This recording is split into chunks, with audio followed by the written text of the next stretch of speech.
Ao todo, são 12 impedimentos que caíram, entre eles a cobrança dos novos impostos sobre consumo em fundos de investimento, a dispensa de registro para a produção de bioinsumos e um projeto para estimular a geração de energia eólica. O presidente da República tem o direito de vetar dispositivos de projetos de lei aprovados pela Câmara e pelo Senado. No entanto, a decisão final cabe sempre aos parlamentares, que podem manter ou derrubar os trechos vetados. A Agência Internacional de Energia Atômica não identificou um perigo importante de radiação nas instalações nucleares do Irã atingidas por bombardeios israelenses. Em entrevista ao Jornal da CBN, o diretor-geral da organização, Rafael Mariano Grossi, explicou que os locais eram usados para o enriquecimento de urânio, mas não armazenavam os materiais. O governo israelense informou que iniciou a ofensiva porque o Irã estaria desenvolvendo uma bomba atômica. Segundo Grossi, a agência não tem provas de que Teherã trabalha na produção de uma arma nuclear. A Delegacia de Roubos e Furtos da Polícia Civil do Rio de Janeiro iniciou a segunda etapa de uma operação contra a receptação de materiais furtados nas ruas da capital fluminense. Os alvos são grandes recicladoras que movimentaram 2,5 bilhões de reais em 4 anos. Agentes cumprem 35 mandados de busca e apreensão na capital fluminense. No horário de Brasília, 9h02.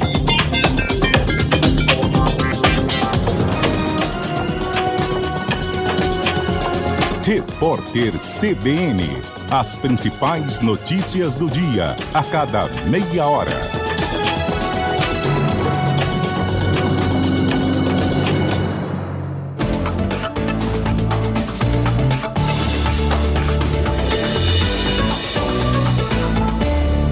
Esta última meia hora do Jornal da CBN teve o oferecimento de Native, seu primeiro Allianz no Bessa.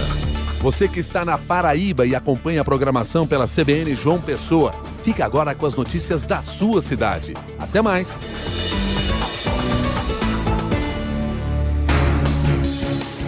Rádio CBN, ZYC 980, FM 101,7 MHz. João Pessoa, Paraíba. 9h03. CBN João Pessoa. Apresentação Caio Ismael.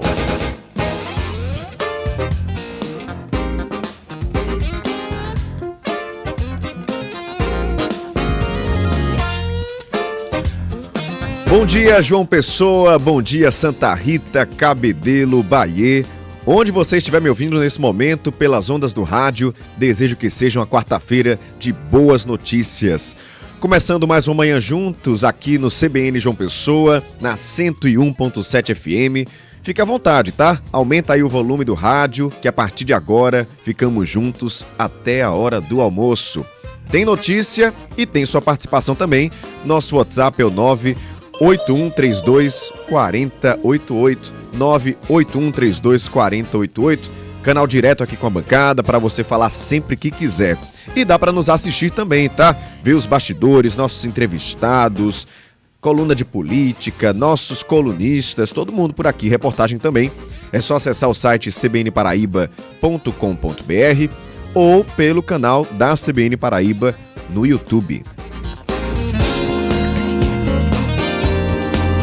É destaque nessa manhã a prisão de um homem investigado por promover o que ficou conhecido como Tribunal do Crime, em Bahia. Ele também é suspeito de participar da morte de um policial militar no ano passado. Te atualizo já sobre o estado de saúde das vítimas do acidente entre um ônibus e um caminhão em Santa Rita. 9 precisaram ser hospitalizadas, 2 em estado grave. 9h05, o Tribunal de Contas da Paraíba divulga daqui a pouco informações sobre os gastos dos municípios paraibanos com festas juninas. Será que tem município gastando demais? A gente vai saber tudinho daqui a pouco, além de outras informações da política. João Paulo Medeiros, bom dia. Caio, essa pergunta que você fez aí agora há pouco... É retórica. Com certeza, vou antecipar aqui para quem está nos ouvindo, com certeza o tribunal deverá encontrar algum outro município aí pelo estado que gastará excessivamente com festas juninas. Isso quando você faz quando você faz análise sobre a realidade financeira dessas cidades. Além desse assunto, na coluna de política, vamos falar também sobre a chegada do prefeito Cícero Lucena aqui em João Pessoa. Está previsto para chegar aqui na capital no fim da manhã de hoje, né? Desembarque em Natal daqui a pouco. E vamos falar também, além disso, sobre os empréstimos que foram aprovados ontem na Assembleia Legislativa e o montante de mais de 550 milhões de reais em financiamentos que estão sendo pleiteados pelo governo do estado para obras aqui na Paraíba. Isso, ontem a gente falou ao vivo aqui, trazendo em tempo real, porque foi uma votação acontecendo ali no finzinho do expediente, né? Perto do meio-dia. Colocamos, inclusive, ao vivo um trechinho para você, porque durante toda a manhã nós acompanhamos política e trazemos para você em tempo real esses bastidores. E na coluna a gente vai trazer ainda, Caio, um levantamento feito por Angélica Nunes, lá no blog Conversa Política, do Jornal da Paraíba. A gente vai trazer isso aqui na CBN também, que mostra que de 2019 para cá, de 2019 até hoje, o governo do estado já contraiu ou teve aprovados mais de 3 bilhões e 200 milhões de reais em empréstimos aqui na Paraíba. Muito dinheiro. E aí? Vamos falar um pouquinho sobre isso já já. Os detalhes daqui a pouco também sobre o Ministério Público da Paraíba ter entrado com ações contra a Prefeitura de Cabedelo e 3 empresas pela construção de prédios acima da altura permitida pela lei do gabarito. Isso não está acontecendo só em João Pessoa, como a gente tem registrado, está acontecendo também nas cidades aqui da região metropolitana. E aí, quem é que permitiu? Quem é que não fiscalizou? Vamos debater isso já já aqui na bancada. 9h09, quarta-feira, você já sabe, é dia de a gente cuidar da nossa saúde com a nutricionista Érica Nóbrega. Eita, que o São João já começou faz tempo, mas o auge mesmo vai ser agora, esse final de semana até terça-feira. E aí, você acha que dá pra gente curtir, comer, se divertir e garantir saúde? É sobre isso que nós vamos falar hoje na nossa coluna Nutrição e Saúde. Eu espero você! Saúde do corpo e saúde do bolso. Daqui a pouco tem a coluna Economia com Guilherme Bahia. Assim como acontece a cada 6 semanas, hoje é dia de reunião do Copom para a definição da Selic. Só que o mundo também está em guerra, as pessoas não sabem se o petróleo vai subir, se o dólar vai cair, para onde vai. Certeza é que existem várias recomendações sobre o que fazer nesse momento. E eu, Guilherme Bahia, hoje na coluna CBN Economia, vou falar sobre o que não fazer nesse momento. Fica alerta, dicas boas para os seus investimentos daqui a pouco comigo. Agora são 9h09. Trânsito.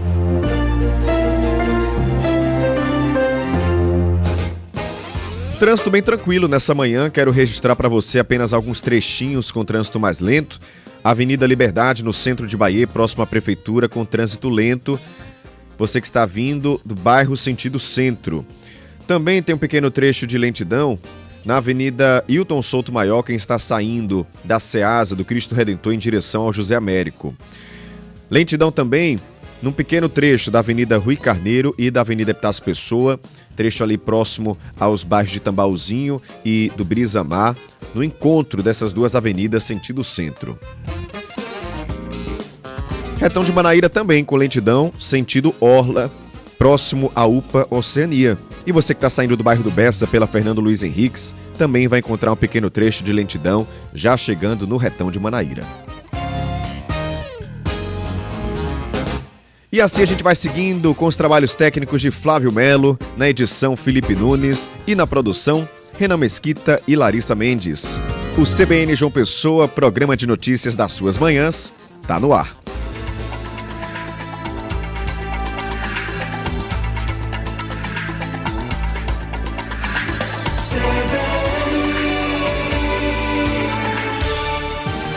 Giro de notícias. E eu começo chamando a repórter Zuila Davi porque ela tem atualizações sobre as 9 vítimas que foram levadas para o hospital de trauma naquele acidente entre um caminhão e um ônibus. Dessas, 7 foram transferidas para um hospital particular no bairro da Torre e 2 continuam em estado grave. Uma mulher de 20 e outra de 28 anos. Zuila tem essas informações atualizadas para você. Oi, Caio, bom dia a você, bom dia aos ouvintes da Rádio CBN. Nós continuamos acompanhando o estado de saúde das vítimas do acidente de ontem, envolvendo um caminhão e um ônibus que transportava funcionários de uma fábrica de sapatos na região de Santa Rita. Aqui no hospital particular, no bairro da Torre, 7 pacientes continuam internados, sendo 4 homens e 3 mulheres. Todos eles com estado de saúde estável, segundo a assessoria do hospital. Eles estão sendo acompanhados por uma equipe multiprofissional do hospital e também estão tendo suporte emocional e psicológico para os familiares. Em relação às outras 2 pacientes que continuam no hospital de trauma, é uma mulher de 28 anos, cujo estado de saúde está mais preocupante, está com estado grave, e outra mulher de 20 anos que também continua internada no hospital de emergência e trauma, mas com estado de saúde estável também. Então, no total, são 9 pacientes que continuam internados em unidades hospitalares aqui em João Pessoa.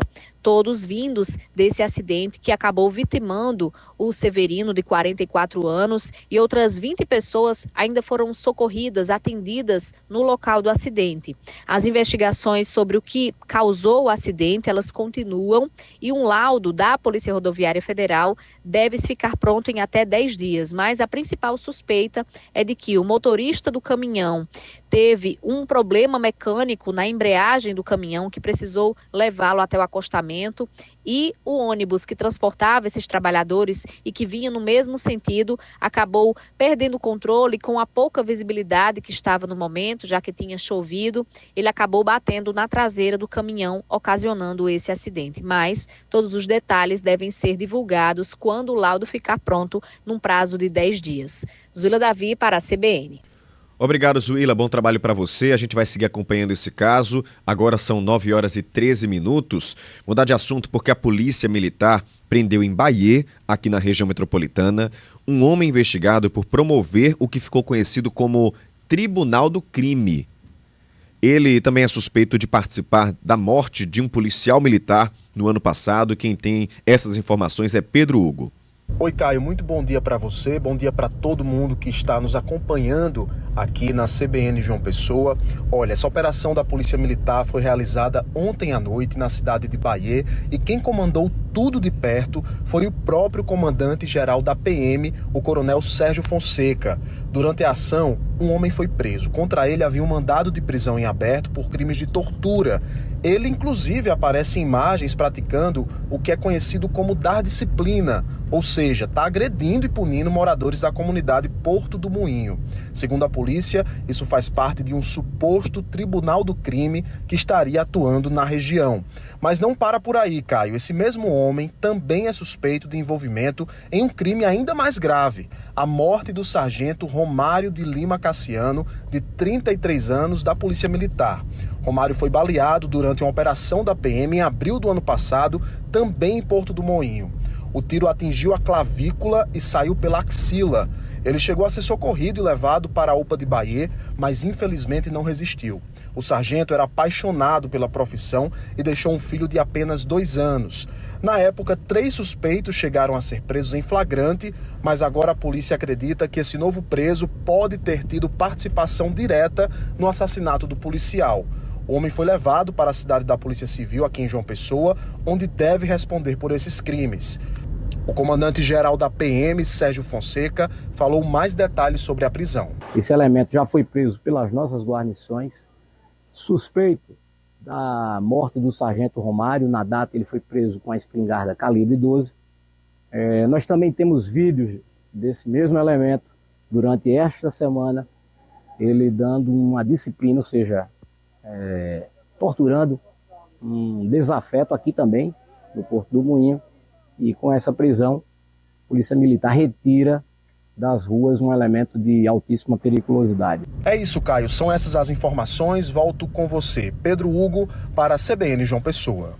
Obrigado, Pedro, pelas informações. A gente acompanha essa questão da violência meio que desenfreada mesmo aqui na região metropolitana, e Bahia tem aparecido como um grande expoente, e eu vou dizer expoente no pior sentido dessa palavra, nessa violência, porque Foram muitos casos de pessoas que, por visitar um bairro ou entrar em uma comunidade, acabaram sumindo, desaparecendo, e a gente tem aí a prisão de um homem que seria suspeito de criar esse tribunal do tráfico, né? Tribunal do crime, para punir pessoas da região, e também que teria participado da morte de um policial militar no ano passado. Foi preso e agora está, claro, à disposição da justiça, que vai passar pelo julgamento legal como qualquer pessoa. Agora são 9 horas e 16 minutos. Um vigilante de 33 anos morreu durante a tentativa de assalto a um carro forte no centro de Campina Grande. Isso aconteceu ontem à tarde. 4 suspeitos trocaram tiros com seguranças em frente a uma agência de crédito. Um dos criminosos foi baleado e morreu no hospital de trauma. Os demais fugiram e não foram presos, ainda não foram presos. Campina Grande também está bem violenta, né? Vocês lembram que ano passado, ou foi início desse ano, acho que foi início desse ano, houve aquele caso do, também um carro forte, né? Que os bandidos tentaram roubar esse carro forte, muito tiro, foi uma confusão, né? No meio da rua, à luz do dia, muitas pessoas desesperadas, carro roubado. Então é algo que também tem acontecido. A gente fala muito da região metropolitana, da capital, mas que também tem acontecido no interior do estado, onde também o policiamento não é tão forte quanto aqui, né? Então a gente infelizmente tem aí a morte desse vigilante, 33 anos, gente, muito jovem. Um dos criminosos também acabou morrendo durante essa ação.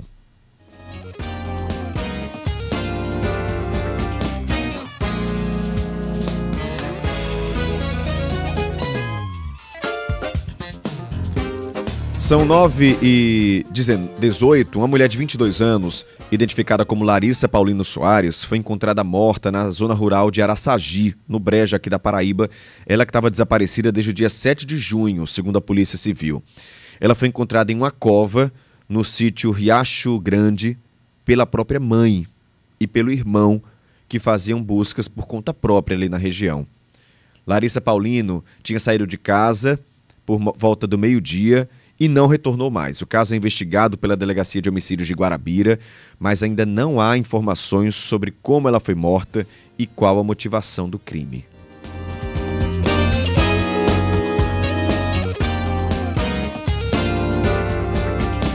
Seguindo com o nosso noticiário, agora são 9h19. O Tribunal de Contas da Paraíba divulga agora informações sobre gastos de municípios paraibanos com festas juninas. Quem está acompanhando ao vivo pra gente é o repórter Guilherme Bezerra. Guilherme, bom dia para você.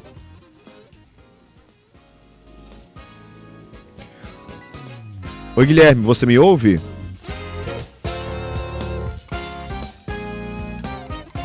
Vamos tentar novamente então. Guilherme, você me ouve agora? A gente vai voltar. Alô. Agora sim, Guilherme, tô te ouvindo. Guilherme, bom dia. Me explica aí o que é que você já tem de informação sobre os gastos que estão sendo acompanhados pelo TCE. Então, eu estava marcado para as 9 da manhã, Caio. Mais uma vez, bom dia para você, bom dia para os ouvintes da Rádio CBN. Estava marcado para as 9 da manhã, a sessão atrasou um pouco, começou agora há pouco, e o conselheiro Fábio Nogueira, que é o presidente da corte, ele estava ainda na abertura dessa sessão, algumas questões burocráticas do tribunal, alguns avisos. Então, a apresentação em si está começando agora. A gente vai acompanhar aqui, vai ser divulgado esse relatório, que tem 2 pontos muito importantes e de muito interesse para o público paraibano, que é os gastos das prefeituras com festas juninas aqui no estado e gastos com contratações temporárias no estado, que também é uma preocupação, às vezes menos vista do que a questão do gasto com shows, mas também muito importante.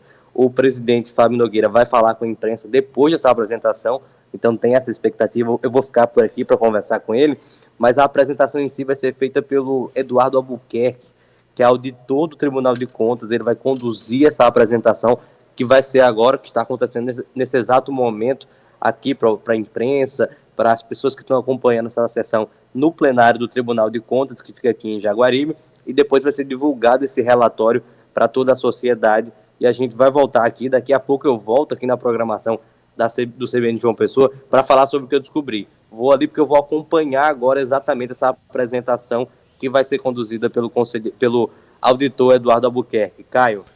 Perfeito, Guilherme, fica aí nos atualizando, como eu sempre digo para o nosso ouvinte, são 3 horas de programa aqui durante a manhã, ficamos juntos até o meio-dia e tudo que acontece na região metropolitana, em tempo real nós trazemos para você e Guilherme vai ficar por lá acompanhando, porque eu tenho certeza, né, João Paulo Medeiros, que tá todo mundo curioso. Como você disse, João, é fato que a gente vai encontrar uma ou outra prefeitura, para não dizer várias, que estão gastando muito com festas juninas, sabendo, claro, do retorno. Ninguém está aqui falando que não há retorno para essas cidades, para o turismo, para a economia, para os comerciantes, mas deixando de investir em pontos básicos. Eu acho que a grande curiosidade que a gente quer saber é quem é que está gastando muito e quanto está gastando, né, João? Isso, certamente, Caio. A grande questão que se coloca é da razoabilidade, né, da pertinência desses gastos. A gente tem aqui na Paraíba alguns municípios com histórico, com uma tradição muito forte nas festividades juninas, e isso precisa ser mantido. Ninguém está dizendo que é para acabar com as festas juninas, pelo contrário, as festas juninas podem servir, devem servir como algo que vai impulsionar ainda mais a economia dessas cidades, né? Vai incrementar nesse período do ano a questão da econômica e também, evidentemente, manter as tradições, manter a nossa cultura preservada. Mas esses gastos, esses investimentos feitos pelos municípios, eles precisam estar dentro de um contexto.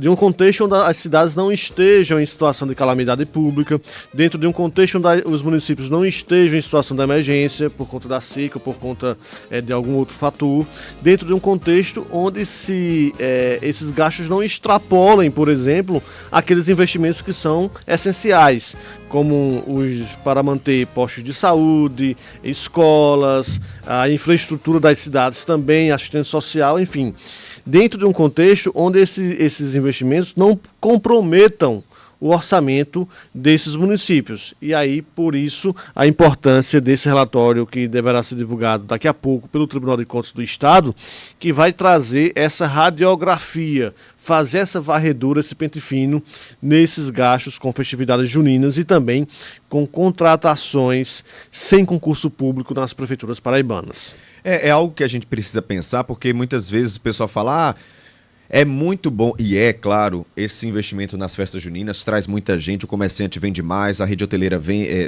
também tem ali sua ocupação, mas o dinheiro precisa ser investido no que é essencial também, precisa estar ali em primeiro lugar, o nome já está dizendo, é essencial, então não adianta a pessoa ter uma festa de São João que vai trazer grandes lucros se ela depois vai ter que pagar caro para ter um atendimento médico de saúde, né? Esse atendimento que deveria ser oferecido pela prefeitura, ou a rua que está calçada, ela vai ter que gastar mais, né?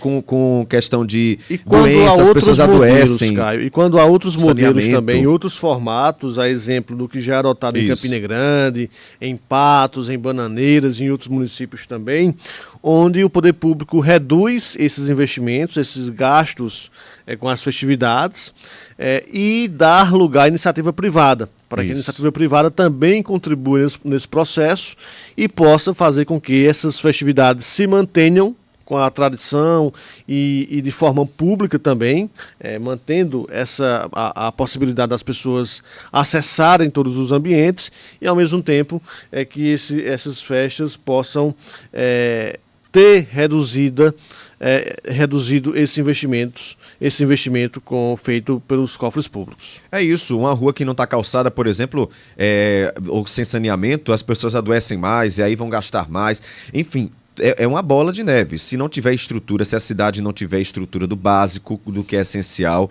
não adianta ter festa de São João. Então é isso que a gente vai tentar descobrir que cidades são essas, porque a população precisa cobrar sim desses agentes públicos quando o dinheiro não é bem investido.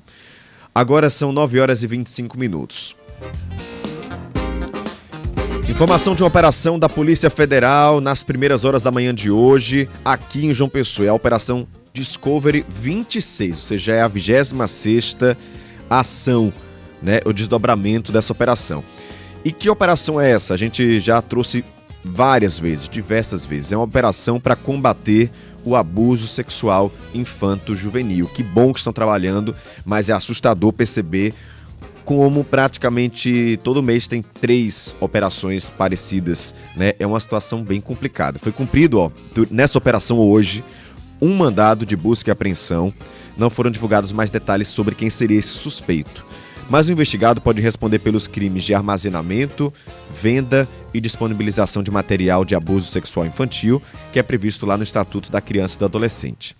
A Polícia Federal reforça que um alerta aos pais, aos responsáveis sobre a importância de orientar e de acompanhar os filhos no ambiente virtual e físico, como forma de proteção contra esses possíveis abusos. Inclusive,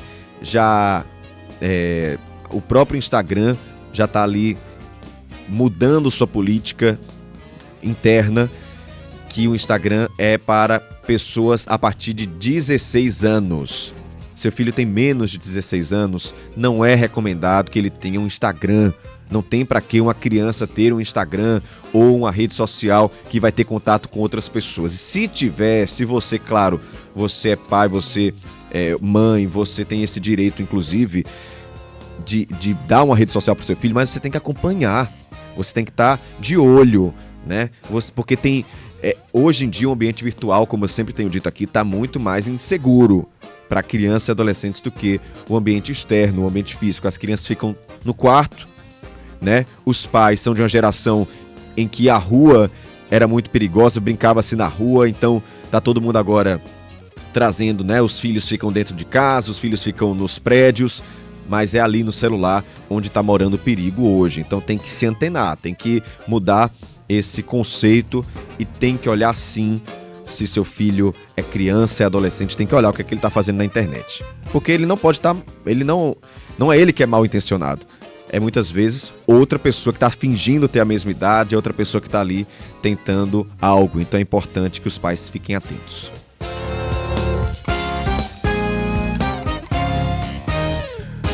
Nove horas e 28 minutos, termina hoje o prazo para o pagamento sem juros do IPTU e de outros tributos aqui de João Pessoa. Os boletos, com vencimento entre os dias 2 e 17 de junho, tiveram prazo estendido, sem aplicação de juros, porque muita gente estava encontrando dificuldade nesse novo portal do contribuinte, que está funcionando desde o dia 2 de junho. De acordo com a secretaria, que é a Secretaria da Receita aqui de João Pessoa, todos os dias são emitidas online quase 20 mil notas fiscais nesse sistema da Prefeitura. Todo mês são feitos 10 mil atendimentos presenciais na sede da Receita em Água Fria.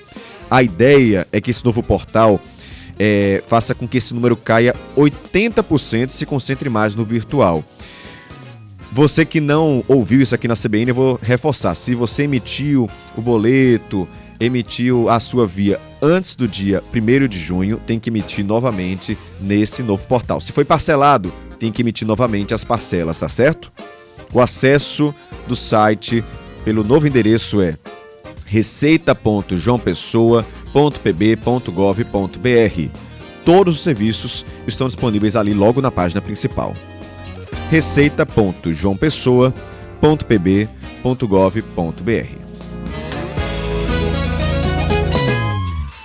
São 9 horas e 29 minutos, deixar um abração aqui para os nossos ouvintes, o Marconi Holanda participando, Antônio, o Aldroville, o Wellington também participando aqui com a gente, o Wellington sempre antenado, mandando notícias, o Jamison nos ouvindo em Sergipe, um abraço Jamison, Laércio, Gustavo Rocha também, Gustavo Rocha disse, bom dia Caio, passando para desejar um ótimo feriado de Corpus Christi, aqui é Corpo de Deus, tá aqui, pra gente amanhã, né, ele que tá em Porto, Portugal. Pra gente é amanhã, mas não é feriado, tá aqui em João Pessoa. A gente vai falar um pouquinho sobre isso, tirar essas dúvidas já já.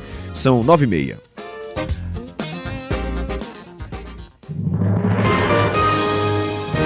Repórter CBN.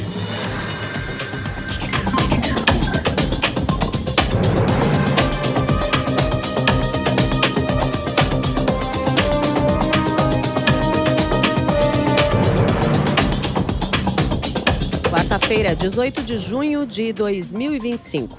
Cerca de 8 milhões de trabalhadores que aderiram ao saque aniversário do FGTS continuam a receber hoje o saldo acima de R$ 3.000 dos depósitos dos antigos empregadores. O benefício é válido para aqueles demitidos sem justa causa de janeiro de 2020 até o fim de fevereiro deste ano.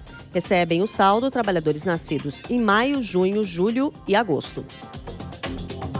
Uma ação do Ministério do Trabalho e Emprego resgatou 57 pessoas em situação análoga à escravidão no interior da Bahia.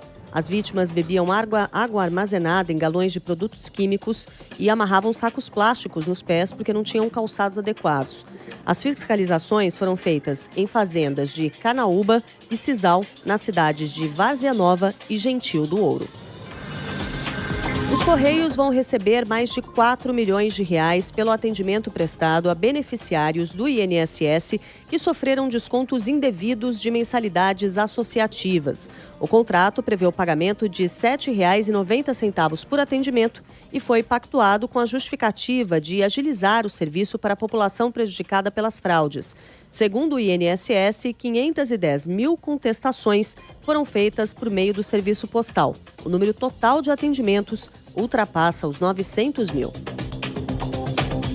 O vice-ministro das Relações Exteriores da Rússia advertiu os Estados Unidos sobre a possibilidade do país fornecer auxílio militar para Israel. Segundo o político, a ação norte-americana poderia desestabilizar radicalmente a situação no Oriente Médio. A agência estatal russa de informações e fax disse que a Rússia mantém contato direto com Tel Aviv e Teherã. No horário de Brasília, 9h32.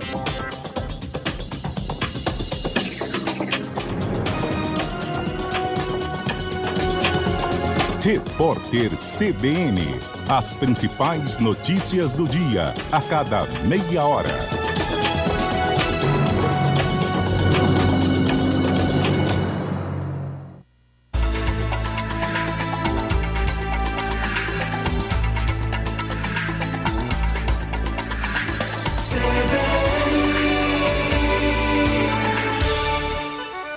São João Danado de On é com a BrisaNet, a internet líder em satisfação do Nordeste. E para começar, tem oferta que vai dar o que falar. 600 mega para todo mundo na sua casa se conectar e ainda tem 3 meses grátis de Brisa Music com mais de 130 milhões de músicas para você escutar. E o preço é pra virar freguês, só R$ 89,99 por mês. Vem pro São João Danado de On, vem pra BrisaNet. CBN João Pessoa. 9h33. Política.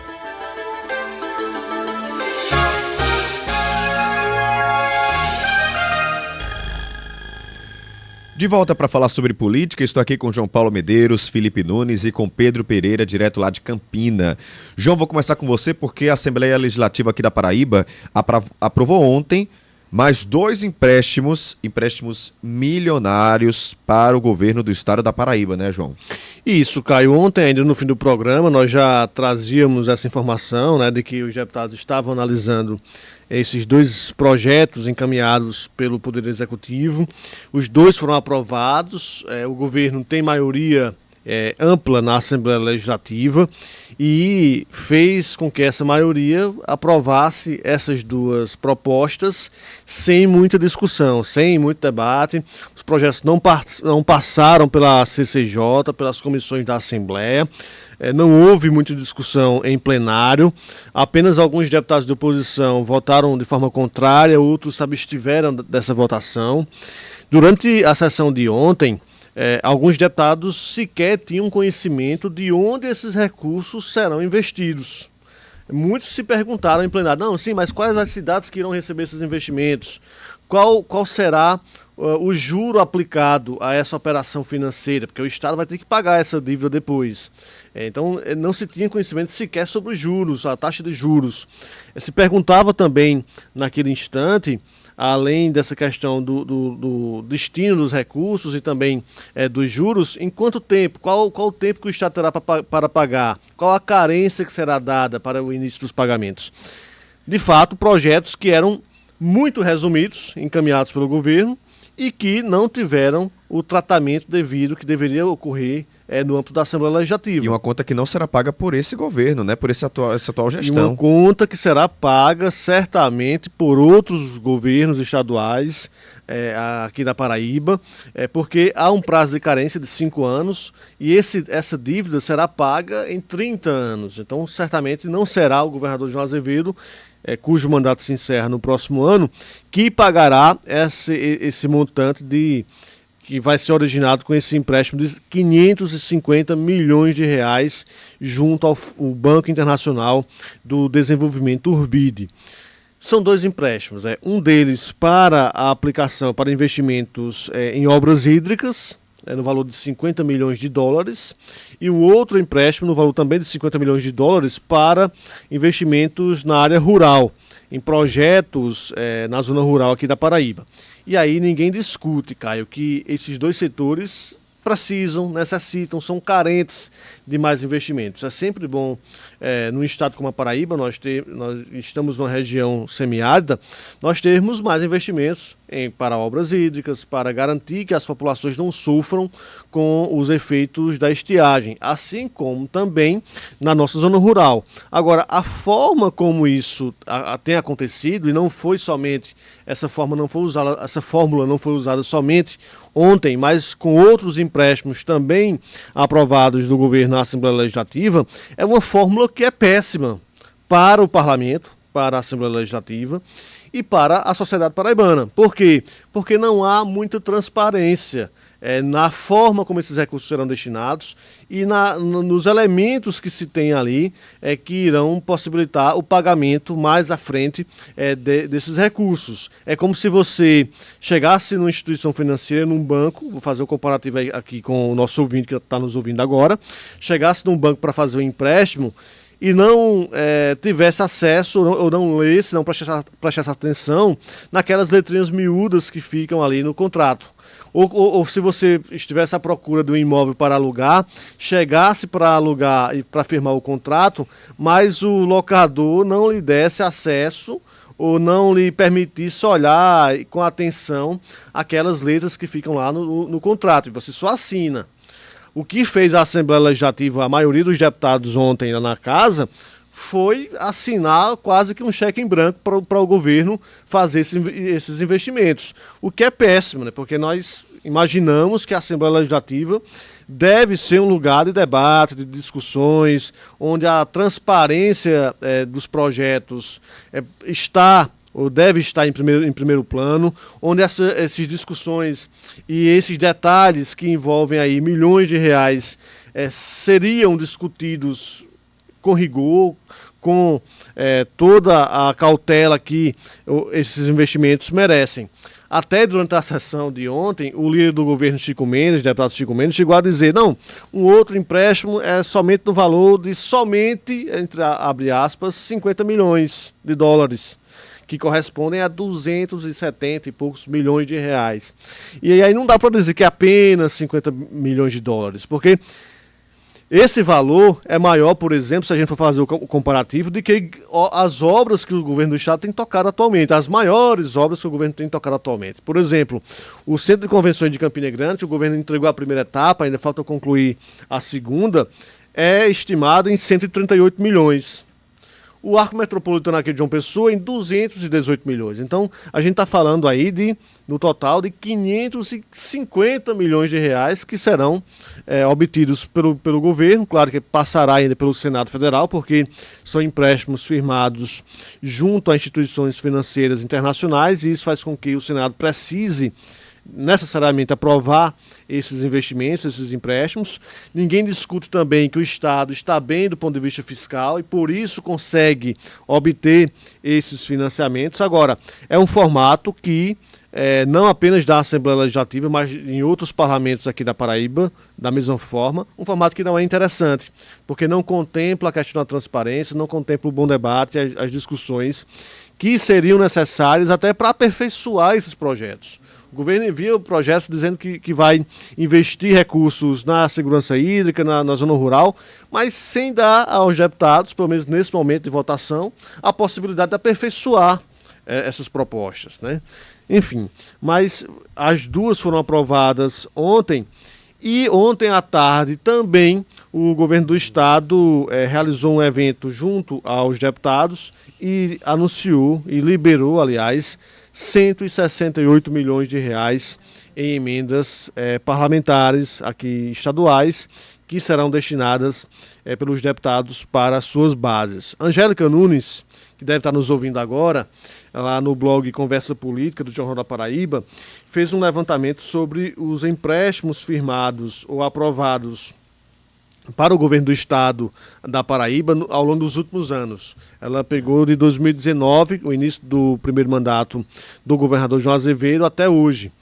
E nesse período o estado já contraiu ou teve aprovados mais de 3 bilhões e 200 milhões de reais em empréstimos. Não é uma cifra pequena, Caio, é uma cifra astronômica. 3 bilhões e 200 milhões de reais, 3,2 bilhões de reais que foram aprovados em empréstimos, alguns deles em bancos nacionais, como junto à Caixa Econômica Federal, ao BNDES, e outros junto a instituições financeiras internacionais que tiveram o aval, nesse caso das internacionais, o aval do Senado.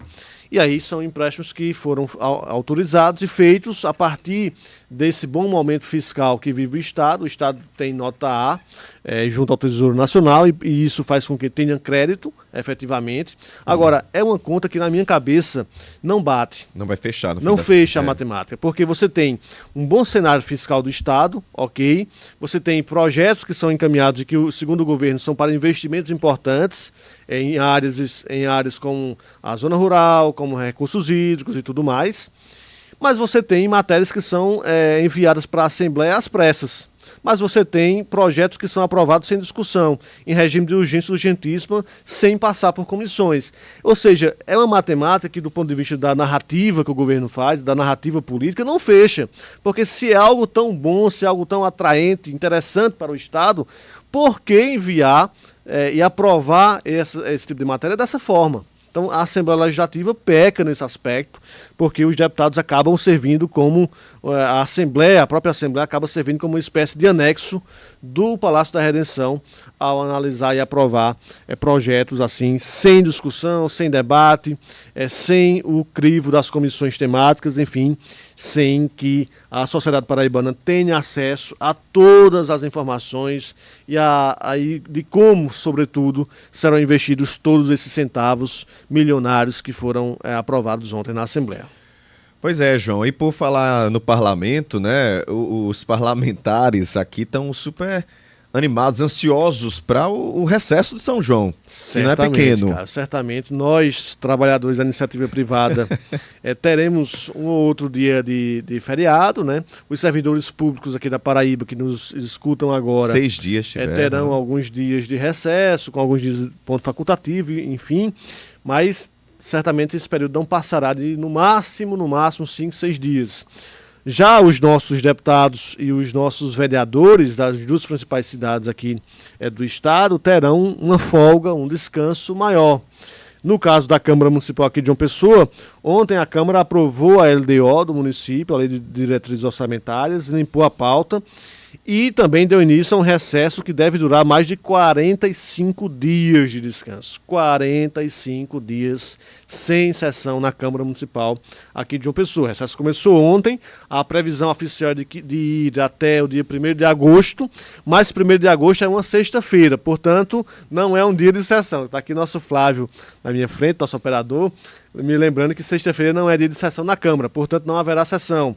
E aí, sexta, dia 1º, tem o fim de semana mais à frente.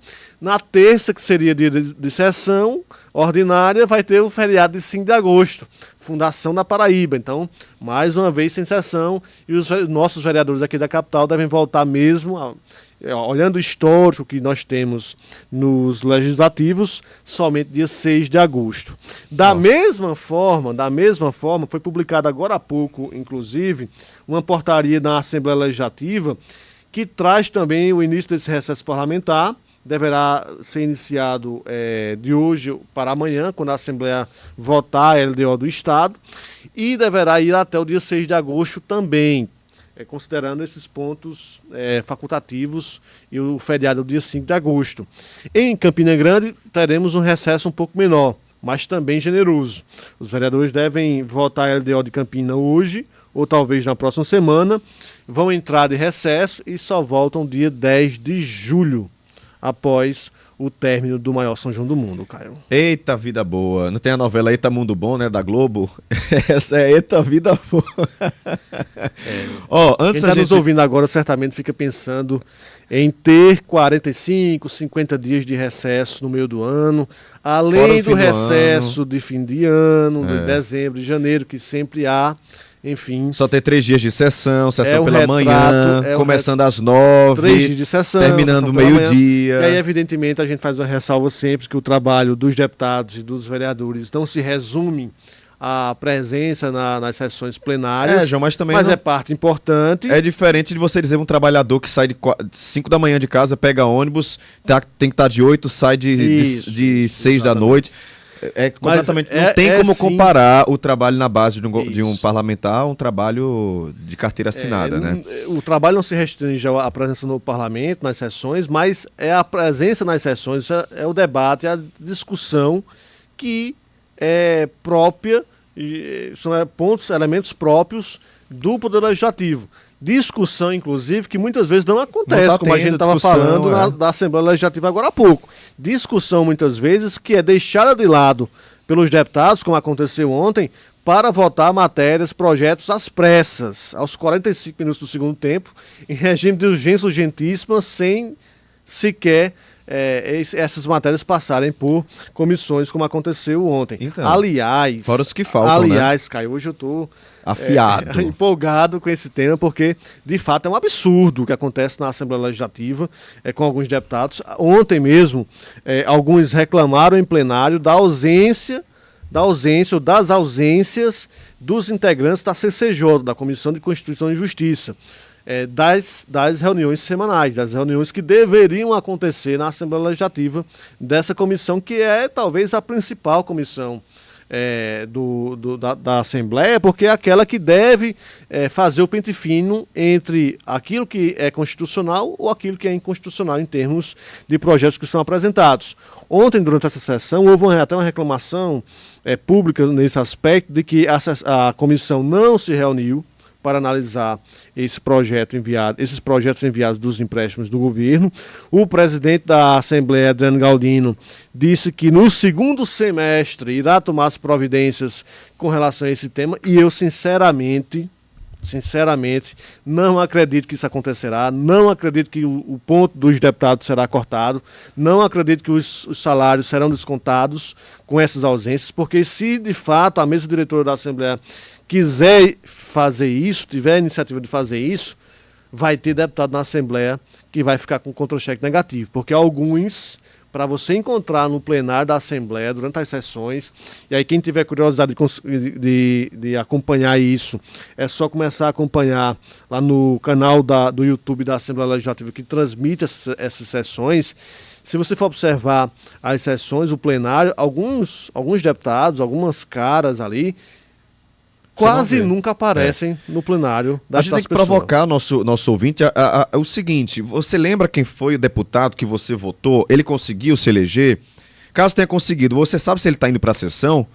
Porque se você está dando o seu voto a um deputado que não está indo para a sessão, você está jogando seu voto no lixo. A função dele é ir para a sessão. Ele recebe dinheiro para isso. Então, faz essa consulta importante para você, tá?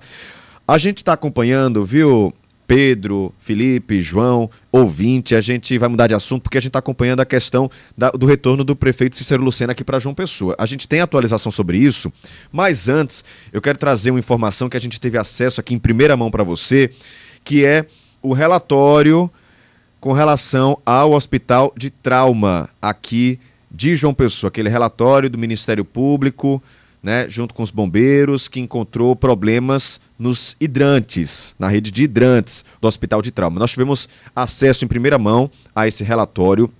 É um relatório técnico que relata a inspeção que foi feita no dia 16 de junho no hospital, motivada justamente por incêndios noticiados aqui na CBN, né? Teve um esse ano, teve um ano passado, finzinho do ano passado. O que é que esse relatório constatou?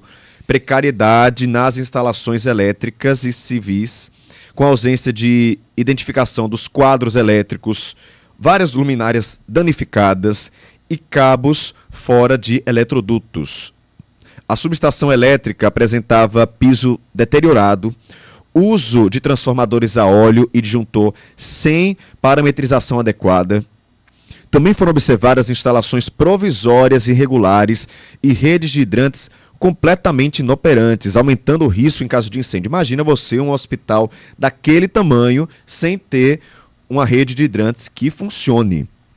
O Corpo de Bombeiros está mantendo a viatura no local, mas sem rede funcional de hidrantes, o combate ao fogo é comprometido.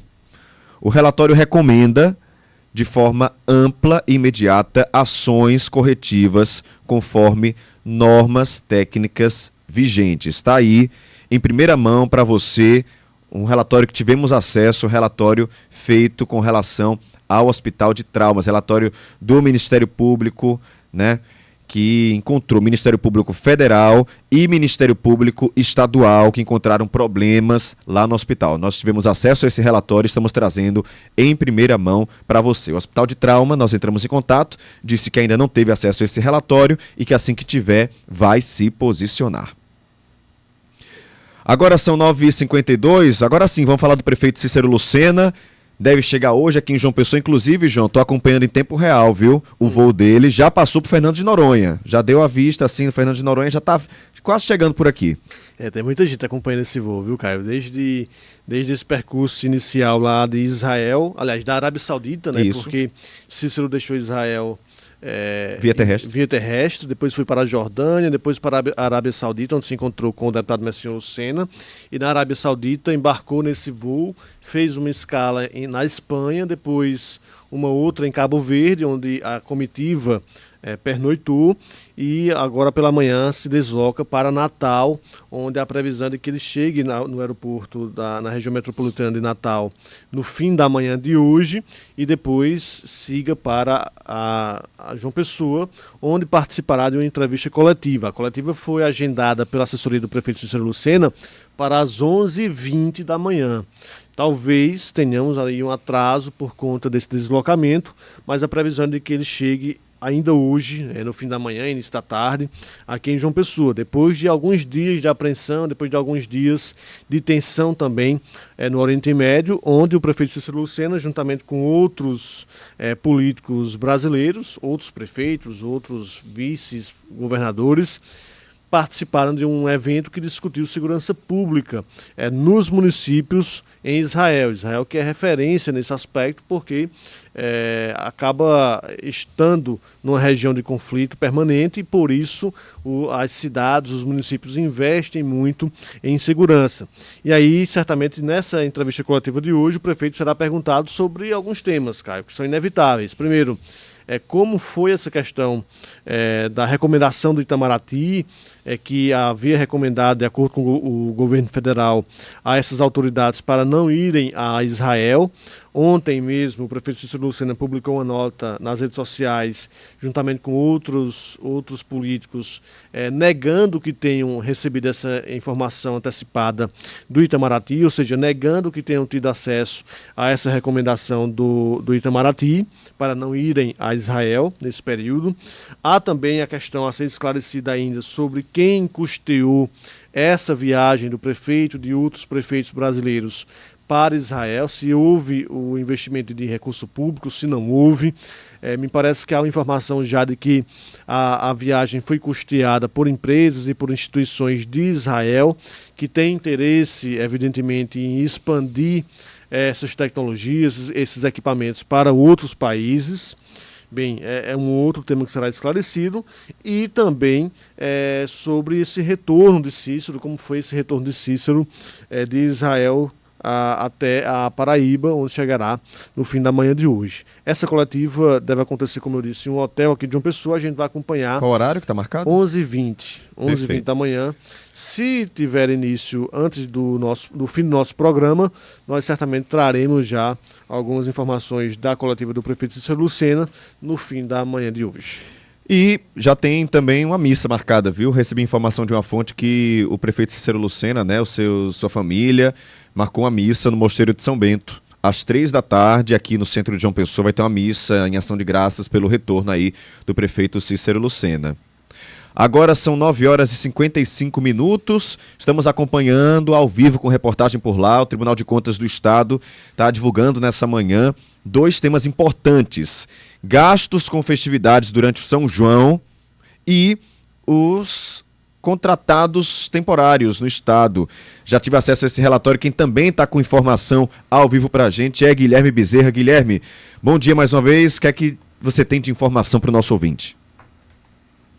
Mais uma vez, bom dia, Caio. Terminou agora a apresentação do auditor Eduardo Albuquerque, que é aqui do Tribunal de Contas da Paraíba. Nesse momento, alguns conselheiros estão parabenizando e fazendo algumas perguntas para ele em relação ao relatório, que assim que ele terminou de falar, já foi disponibilizado para a imprensa. São muitos dados, a gente vai se debruçar neles para conseguir chegar a uma conclusão maior. O que a gente já pode adiantar é que existe um acompanhamento feito pelos auditores, pela auditoria, para poder, em relação aos gastos do ano, em relação a 2023, 2024 e 2025, existe um aumento acontecendo. Em 2023 foi cerca de 230 milhões de reais, em 2024 já cresceu para 340 milhões, e agora o tribunal só tem os dados até maio, então quando os dados de junho chegarem, o número vai aumentar muito, mas até maio já tinha sido 140 milhões de reais, ou seja, uma tendência de crescimento. Em maio dos outros anos era um valor muito menor, segundo o auditor. Então a tendência de 2025 é quando os números de junho entrarem, ou seja, no final do mês, ser um aumento muito grande em relação aos outros anos. Outra coisa que chamou a atenção foi um dado em relação a cidades que gastam mais com festa junina do que com investimentos como obras e equipamentos para a cidade. Em 2023 eram apenas 4 cidades. Em 2024 diminuiu e foi 2. Em 2025, até maio, já tinha sido 32 cidades paraibanas que investiram mais em festa do que em investimentos como construções, obras, reformas, contratação de equipamento, compra de equipamento para a cidade. Isso é um dado que chama muita atenção. Outro dado que tem circulado aqui tem sido em relação às cidades que mais gastam com as festas. Em 2023, Campina Grande e Patos estavam na lista, agora conseguiram sair dessas que mais gastam e mais contratam.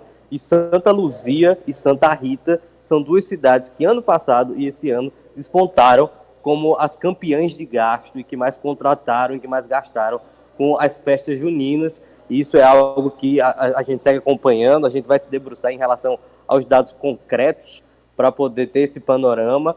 Agora está terminando as perguntas para o auditor Eduardo Albuquerque, e o presidente do Tribunal de Contas do Estado, o conselheiro Fábio Nogueira, vai conversar com a imprensa para falar sobre esses dados. E ainda, Caio, só lembrando para você, para a bancada e para o nosso público, que existe uma expectativa em relação a quando os dados consolidados, ou seja, quando os números de junho também entrarem, mas no momento, com os dados de 2025 até maio, a tendência é de crescimento e de muitos gastos na Paraíba com festas juninas. Eu volto com você.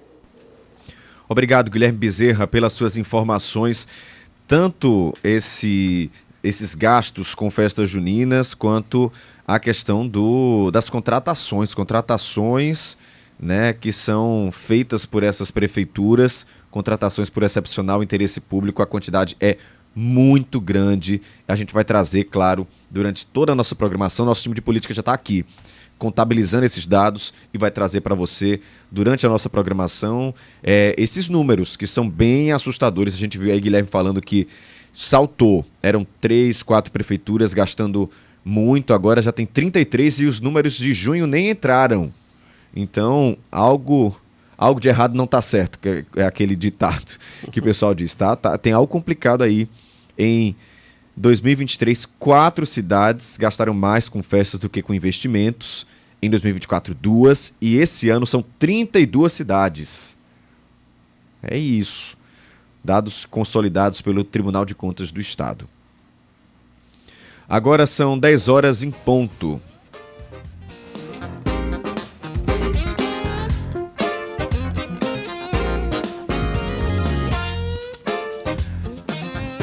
João Paulo Medeiros, a gente está com esses dados aí, né, João? E são bem assustadores. Você vê que o número multiplicou por 10 de cidades que estão gastando mais com festas juninas do que com investimentos. Isso é notório, né? A gente tem visto grandes nomes em cidades pequenas, nomes caros de artistas. Caio, de fato é uma preocupação sempre constante. Hoje no Brasil a gente vive uma discussão muito grande, né, em termos de Congresso Nacional, de governo federal, sobre redução de gastos, redução da máquina pública, né? Essa é uma agenda que por muito tempo não conseguia prevalecer no debate nacional, que agora finalmente tem entrado cada vez mais nessas discussões. É bom que isso aconteça, porque nós precisamos efetivamente reduzir a máquina pública, reduzir os gastos que nós temos, que são muitos, né, no Brasil. E essa discussão sobre redução de gastos nacional, ela precisa também chegar no local. Os moradores dessas cidades, desses municípios, precisam começar a perceber o quanto essas prefeituras deixam de investir em saúde, em educação, na garantia do medicamento, no transporte escolar muitas vezes, na assistência social de famílias em situação de vulnerabilidade, na execução de obras de infraestrutura desses municípios, que às vezes ficam com ruas sem calçamento, enfim. As pessoas precisam ter e começar a observar que essas mesmas cidades que passam por essas dificuldades todas investem todos os anos milhões ou milhares de reais em festas juninas, em festas de emancipação política, em festas de Réveillon e outras festividades. E isso não quer dizer que nós não tenhamos a necessidade de permanência desses festejos, não. Sobretudo os festejos juninos são importantíssimos para a nossa cultura, para a nossa tradição e para a economia dessa cidade. Santa Luzia, por exemplo, realiza um dos maiores, aliás, um dos mais antigos mais antigas festas de São João da Paraíba. E isso precisa continuar acontecendo. Agora, não é razoável que isso aconteça e que extrapole muito os demais gastos essenciais que a prefeitura, que o município precisa também realizar. Fica por aqui que a gente vai se debruçar mais por esses dados. São 10 horas e 3 minutos. Repórter CBN. Repórter CBN.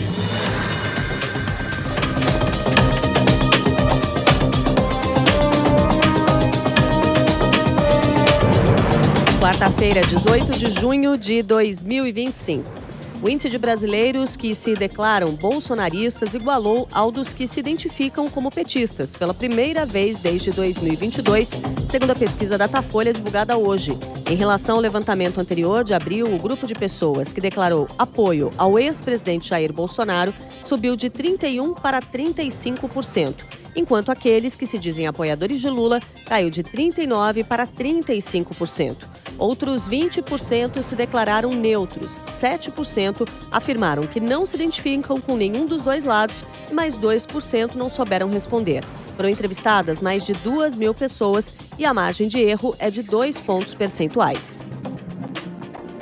Um brasileiro foi preso após matar a mulher a facadas em Portugal. O crime aconteceu na barbearia em que o homem trabalhava na cidade de Setúbal. Gustavo Maciel se entregou à polícia logo depois. O casal tinha um filho de 3 anos. O novo ataque aéreo de Israel contra o território iraniano destruiu 2 fábricas que produzem centrífugas para enriquecimento de urânio, segundo a Agência Internacional de Energia Atômica da ONU. Os equipamentos são utilizados pelo programa nuclear do Irã. Segundo a agência, as fábricas atingidas ficam na capital Teherã e na cidade vizinha Karaj.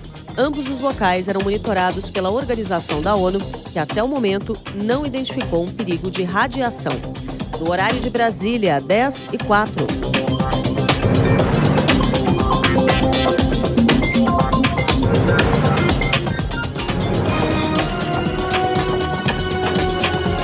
Repórter CBN. As principais notícias do dia, a cada meia hora.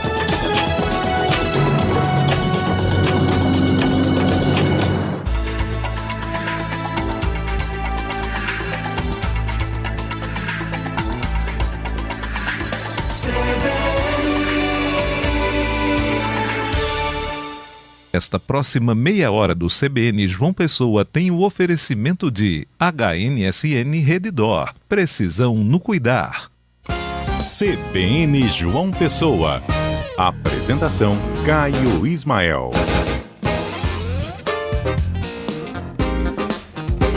Segunda hora do CBN João Pessoa começando agora. Seja muito bem-vinda, seja muito bem-vindo. Fique à vontade, tá? Seguimos juntos até o meio-dia, até a hora do almoço, trazendo muita informação para você aqui na 101.7 FM.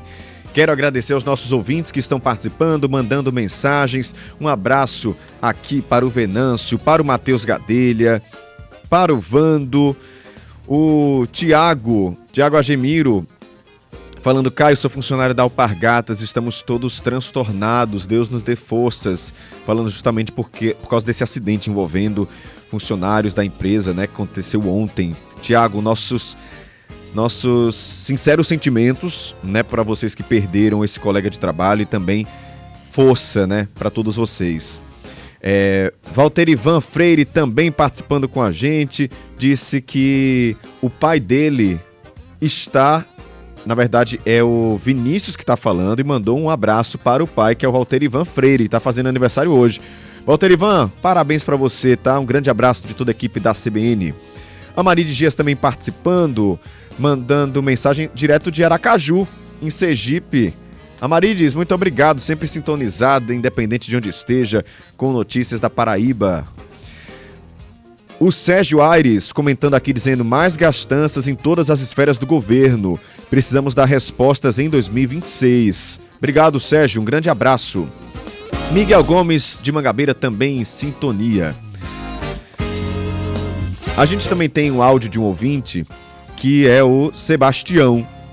Sebastião mandou um áudio, mandou uma foto pra gente que, enquanto estiver rolando esse áudio, eu vou colocar a foto para quem tá acompanhando no YouTube, mas ele vai descrever bem o que é que tá acontecendo, né? E mandei para você, Flavinho, tá lá em cima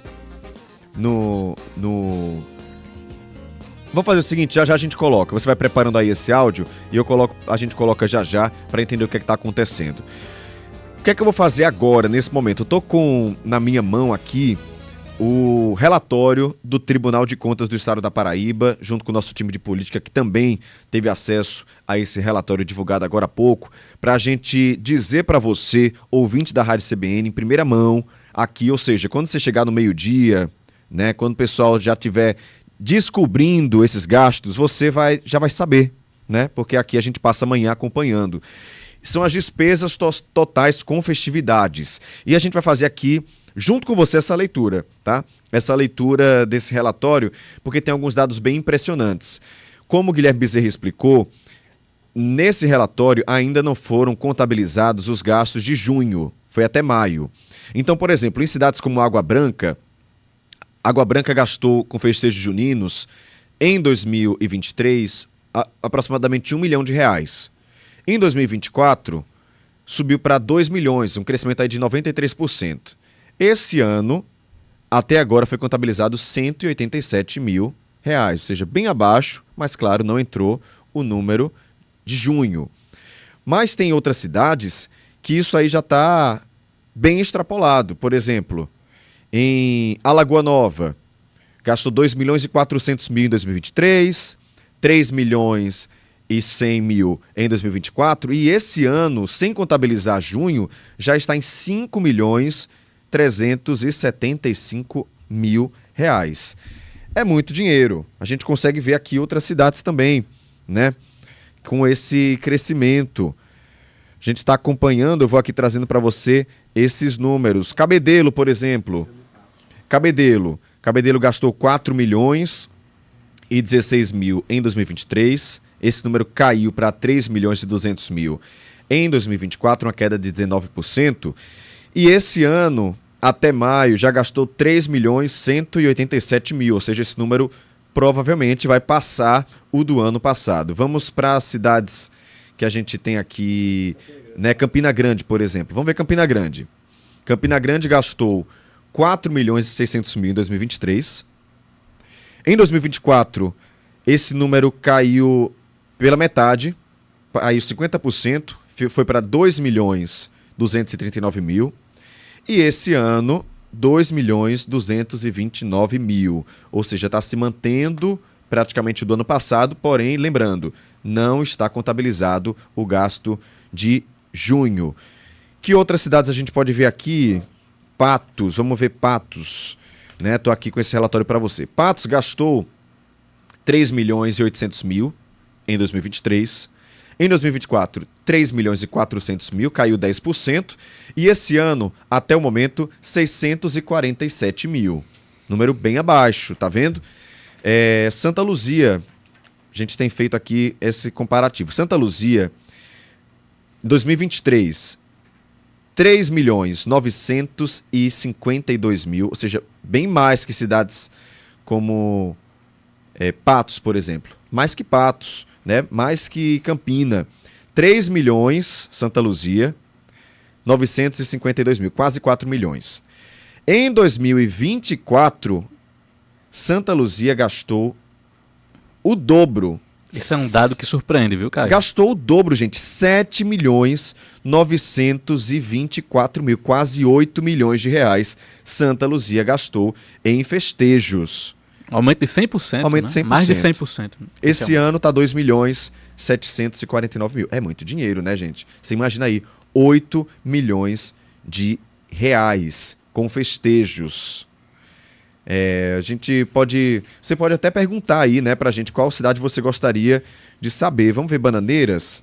Bananeiras que tem também um festejo junino bem tradicional. Bananeiras gastou 2.400.000 em 2023, 2.200.000 em 2024, tem mantido, inclusive foi uma queda de 6%, e esse ano 1.244.000, lembrando que não estão contabilizados os dados, né, desse ano, de junho. Esses números podem aumentar. O município de São Francisco, por exemplo, é uma pequena cidade, Caio, trazendo aqui esse dado também. Sim. Em 2023, R$ 393.533. Já em 2024, R$ 1.114.790, um aumento de 183,3%, de acordo com o Tribunal de Contas do Estado. Lembrando que aí são gastos com festividades, tá? De maneira geral, gastos com festividades. Incluídos São João, Emancipação Política e outras festas? Gastos e investimentos com festividades no exercício do ano. Então aí não está só no São João, não, né? Está todas as festividades. Lembrando que o mês de junho ainda não está contabilizado em relação ao ano de 2025. Mesmo assim, você vê uma cidade como Santa Luzia gastar 8 milhões de reais em festividades, o dobro de uma cidade como Campina Grande. Vamos ver João Pessoa? A gente não trouxe João Pessoa, né? Vamos trazer então para você os gastos de João Pessoa. Pronto. Santa Luzia gastou no ano passado o mesmo que João Pessoa gastou em 2023. Ou seja, João Pessoa com as festividades no ano de 2023 gastou 8 milhões e Santa Luzia em 2024 gastou praticamente o mesmo. É completamente fora do razoável. João Pessoa teve um aumento em 2024, foram 13 milhões de reais com festividades. E este ano, até agora, João Pessoa gastou 5.196.000 reais, despesas totais com festividades. São números muito altos. Cidades pequenas, como Malta, gastando 1 milhão de reais com festividade. Manaíra também, 1.700.000. Caio, e no caso das festividades juninas, tem um outro elemento aí. Cidades que têm uma tradição maior para realizar esses festejos, esse modelo das emendas parlamentares também está, me parece, sendo utilizado para realizar esses investimentos. Muitos prefeitos buscam deputados, senadores para viabilizar emendas para conseguirem realizar essas festividades. No caso do São João, por exemplo, é algo que é bastante presente essa busca por emendas parlamentares para a execução desses festejos. Evidentemente, isso não faz com que o gasto seja, ou esse montante seja atenuado. Pelo contrário, seja de emendas parlamentares, seja do orçamento próprio do município, seja do governo do estado, que também investe em alguns municípios aqui da Paraíba, no caso do São João, são gastos estratosféricos, são gastos muito elevados para um estado, para municípios que possuem muitas deficiências, muitas carências, muitas demandas sociais. E aí, evidentemente, que ressaltando sempre, essas festividades também têm o seu papel, também têm a sua importância do ponto de vista da economia, impulsionam o comércio, impulsionam o setor de serviços desses municípios, mas eles precisam observar minimamente aquilo que é razoável, aquilo que é de bom senso. Que é o equilíbrio das contas públicas diante de outras situações que também precisam receber investimentos. Só reforçando um dado que Guilherme Bezerra trouxe mais cedo, entre 2023 e 2024 houve um aumento de 4,3% da população paraibana. O Tribunal de Contas informa que o gasto por habitante, no entanto, cresceu 42,6% no mesmo período em relação a essas festividades. Considerando os gastos totais com festividades de 2024, ocorreu um crescimento de quase 49% em relação ao ano anterior e em relação ao 2025, considerando pouco mais de 5 meses, já foram gastos 42,7% do total relacionado ao ano de 2024. É muita coisa. Eu quero trazer um dado aqui, porque é importante a gente trazer região metropolitana de João Pessoa. Sim. Porque Santa Rita é uma cidade que tem crescido muito os gastos com investimentos, com festejos juninos, na verdade. Porque em 2023, eu vou até comparar com João Pessoa, né? Porque a gente compara João Pessoa, que é uma cidade de grande porte, vamos comparar João Pessoa com Santa Rita. João Pessoa gastou 8 milhões em 2023, certo? Santa Rita gastou 9 milhões e 500 mil. Ou seja, Santa Rita gastou quase 1 milhão a mais do que 1 milhão e 100, não, 1 milhão e 500 mil reais a mais que João Pessoa, Santa Rita gastou em 2023. Em 2024, João Pessoa gastou 13 milhões e 200 mil. Santa Rita, 14 milhões e 900 mil. Também muito a mais. E esse ano, João Pessoa gastou, até o momento, 5 milhões 196 mil e Santa Rita já gastou 8 milhões 113 mil. Para mim, isso é uma gigante anomalia. Sabe por quê? Porque eu vou fazer reportagem em Santa Rita e vejo que as pessoas têm esgoto na porta de casa. Esgoto na porta de casa. Falta o básico em Santa Rita. Como é que a prefeitura gasta 14 milhões de reais em festa? Nessa discussão aí, cara, de Santa Rita, certamente está presente a realização do São João de Santa Rita, Sim. que não era tão tradicional em anos anteriores, passou a ser e tem ganhado espaço, tem ganhado terreno. É uma festa que de fato tem atraído a atenção de muitos paraibanos e de pessoas de outros estados do país também. E até ano passado nós tivemos uma discussão muito forte, até com decisão do Tribunal de Contas do Estado, no sentido da auditoria, aliás, recomendou a suspensão da festa.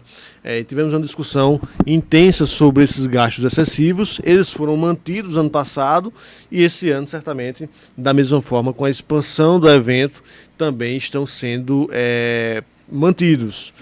Agora, tem alguns municípios, João... E aí acaba a discussão, só para finalizar, e aí acaba a discussão do modelo, né? Sempre claro. O modelo, o formato de realização dos eventos. Porque o São João de Santa Rita, por exemplo, que já se expandiu, está já ali ocupando um terreno significativo dessas festas populares juninas aqui da Paraíba, já deveria, aliás, passar para um outro formato. Passar para um modelo onde se tem uma parceria público-privada, como fez Campina Grande lá atrás, em 2017, e como fez também outros municípios, a exemplo de Patos e outras cidades que têm adotado esse mesmo modelo. Santa Rita me parece que não adota ainda esse modelo de parceria público-privada, e isso faz com que esses gastos sejam inflacionados nessa comparação aí com João Pessoa, por Agora, exemplo. Eu percebi que algumas cidades tiveram uma diminuição de gastos, né? Tiveram fizeram um caminho contrário em relação à maioria, ou à maior parte dos municípios. Eu vou citar um exemplo aqui da região metropolitana também, que é o caso de Bahia, que em 2023 gastou R$ 297 mil com festas, e em 2024 apenas R$ 94.190 com festividades. E nós estamos falando que a cultura é uma política pública importante. E nem sempre, no meu modo de pensar, essa diminuição pode ser algo positivo, porque Bahia já foi referência, inclusive, também em festas culturais, como o Caranga Fest, a festa do São Sebastião, que é o padroeiro lá da cidade. Então também é importante destacar que nem sempre essa diminuição significa a eficiência da política pública. Muitas vezes é a ausência, né? E a cultura é algo importante. Mas em relação já às cidades que fizeram gastos, que aumentaram muito os gastos, João, penso também que é preciso que se parta do princípio de que as pessoas precisam ter também uma consciência crítica, porque muitas vezes as gestões aumentam esses gastos partindo do pressuposto de que a população gosta disso, gosta de festa, e que é aquela velha discussão do pão e circo. Né? As pessoas vão se entreter com aquilo e vão se conformar com gastos exacerbados em vez da política pública, da saúde e da educação. Então, no meu modo de pensar, também parte de uma consciência crítica da população. Tem ouvinte aqui perguntando sobre Picuí. Picuí gastou em 2023 R$ 730 mil com festejos juninos. Em 2024, esse número cresceu 87%, indo para 1.367.000. E esse ano já gastou 1.288.000, até agora, tá? Tem dois ouvintes aqui fazendo questionamentos que acho que fica legal a gente trazer para a bancada. O Jonas, taxista, fala assim: bom dia, meu amigo Caio. Tô achando interessante vocês falando dos gastos da prefeitura. Mas por que não falam quantas prefeituras arrecadam? Não seria também bem? E o Regis também fala assim: os gastos da cidade a gente está sabendo, mas quanto entra de arrecadação? O TCE, Regis, não fez um balanço de arrecadação. As prefeituras fazem uma perspectiva de arrecadação de comércio, rede hoteleira, e a gente começou, né, João, o programa falando sobre isso. Acho que faz bem a gente retornar. Ninguém aqui está dizendo para parar festejo junino, ninguém está dizendo que não se deve investir, até porque existem investimentos específicos para a cultura, que você investe em cultura. A população precisa de cultura. Mas ao ponto que você tira um dinheiro que não é cifrado, que poderia ser utilizado em outra, como uma emenda parlamentar, outro dinheiro, outro recurso, que poderia ser utilizado para um saneamento básico, ou seja, aquela família que está ali com esgoto na porta de casa, ela tem chances muito maiores de adoecer. E aí vai procurar um posto médico que não tem remédio, ou que não tem médico, porque faltou dinheiro, porque a prefeitura está dizendo que não tem dinheiro. E aí essa pessoa que lucrou, entre aspas, aí no São João, vai ter que gastar com saúde privada. Isso é um pequeno exemplo de como as prefeituras precisam investir no básico. Por isso que a gente fala de razoabilidade, porque não faz sentido uma prefeitura ou uma cidade que tem problemas estruturais seríssimos, que tem problemas na saúde, que tem problema de infraestrutura, que tem problema de saneamento, pegar uma quantidade exacerbada de dinheiro e investir em festa que dura 2-3 dias. Essa é a nossa crítica aqui. Sobre o ouvinte que questionou quanto cada município arrecada, se é possível saber, sim, o Tribunal de Contas do Estado faz esse levantamento e o ouvinte pode acessar através do tce.pb.gov.br/Observatório Sagres. Consta no site do Tribunal de Contas, inclusive houve uma atualização já, constando também no Observatório, o Observatório Festividades, com esses dados que a gente está trazendo agora. E João trouxe uma alternativa, né, a isso. Campina Grande está dando aula, dando exemplo. Campina Grande, que é o maior São João, né, um dos maiores, está aí disputando com Caruaru, o maior do mundo. É, né? O maior, né? É o maior, e melhor, vamos dizer, é o maior. Mas Campina Grande está com uma parceria privada que tirou da prefeitura esse peso e a festa continua acontecendo, a festa está até maior. Então as prefeituras podem aprender com isso, pegar esse dinheiro e investir no que a população precisa. E aí tem duas considerações a fazer ainda, viu, Caio, sobre esse tema aí das receitas. Primeiro, nós temos na Paraíba municípios que são dependentes, extremamente dependentes de transferências federais, de transferências do FPM. Alguns municípios aqui da Paraíba não têm receita própria, praticamente. Apenas dependem quase que exclusivamente do FPM ou de emendas parlamentares. E nessas cidades, muitas vezes as gestões deixam de investir em projetos que possam estimular a economia local, arranjos produtivos ali para que as pessoas possam desenvolver e se desenvolver de forma mais consistente, para carrearem esses investimentos para eventos populares, que têm de fato um apelo, que buscam e que conseguem ter um apelo, inclusive do ponto de vista eleitoral. Nas eleições, que são as festividades, sejam elas no período junino, ou mesmo em festa de emancipação, em Réveillon, em outras festividades. Historicamente, desde sempre, a política do pão e circo sempre foi uma marca muito presente no nosso dia a dia, no nosso cotidiano. E isso certamente pesa no momento em que os gestores vão decidir se investem milhões ou milhares de recursos em festas populares para atrair essas pessoas e ganharem densidade eleitoral, ou se investem em projetos de médio e longo prazo, que às vezes não dão o retorno esperado para as eleições seguintes, mas que, se bem executados, poderiam trazer um retorno do ponto de vista da arrecadação futura dessas cidades a médio e longo prazo, para que esses municípios pudessem deixar essa zona de dependência do Fundo de Participação dos Municípios. É uma bola de neve que vai se transformando e vai fazendo com que os gestores muitas vezes optem por garantir a eleição no ano seguinte, a não realizar investimentos a médio e longo prazo. E não vejo uma perspectiva de mudança, João, em relação a isso, porque isso passa por, como eu falei agora há pouco, por uma mudança de consciência crítica da população, que só acontece a partir da transformação da educação também. Então é um modelo que os gestores, no meu modo de pensar, querem manter, até para que eles possam se perpetuar, infelizmente, no poder, a partir dessa sistemática de ganhar simpatia e votos através das festas juninas. Mas o WhatsApp está pipocando aqui, viu, Caio? Porque os ouvintes estão realmente interagindo e participando. Tem até um ouvinte perguntando aqui sobre Monte Oreb. Monte Oreb. Monte Oreb. Vamos dar uma olhadinha aqui, Monte Oreb. Monte Oreb, que foi campeã no recebimento de emendas parlamentares bem recentemente, salvo engano, mais de 10 milhões de reais, né, que foram destinados em emendas parlamentares recentemente. No caso de Santa Rita e Santa Luzia, um outro parêntese é que Santa Rita tem um fundo de participação dos municípios bastante generoso. Inclusive, Pessoa, né? Do tamanho do FPM de Campina Grande. Campina Grande. Campina Grande tem quase 400 mil habitantes, Santa Rita tem 150 mil e tem o mesmo fundo de participação dos municípios. Santa Luzia, lá no sertão, é uma cidade que historicamente sempre foi, assim como outras muitas, dependente do FPM de transferências federais. Só que recentemente, com a instalação daqueles parques eólicos que chegaram lá no sertão do estado, o município ganhou um fôlego ali em suas receitas por conta justamente da presença daqueles investimentos que foram feitos.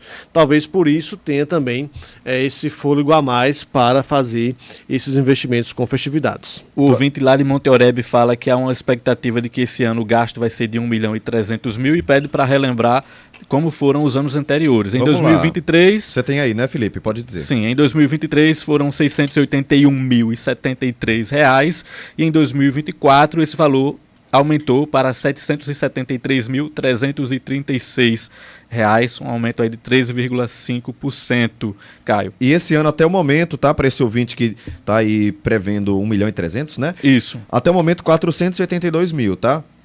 Vamos ver quando entrar junho, se esse número vai aumentar muito, mas por enquanto está menor que nos anos anteriores. Tem outro ouvinte perguntando aqui sobre Bonito de Santa Fé, que é uma cidade pequena.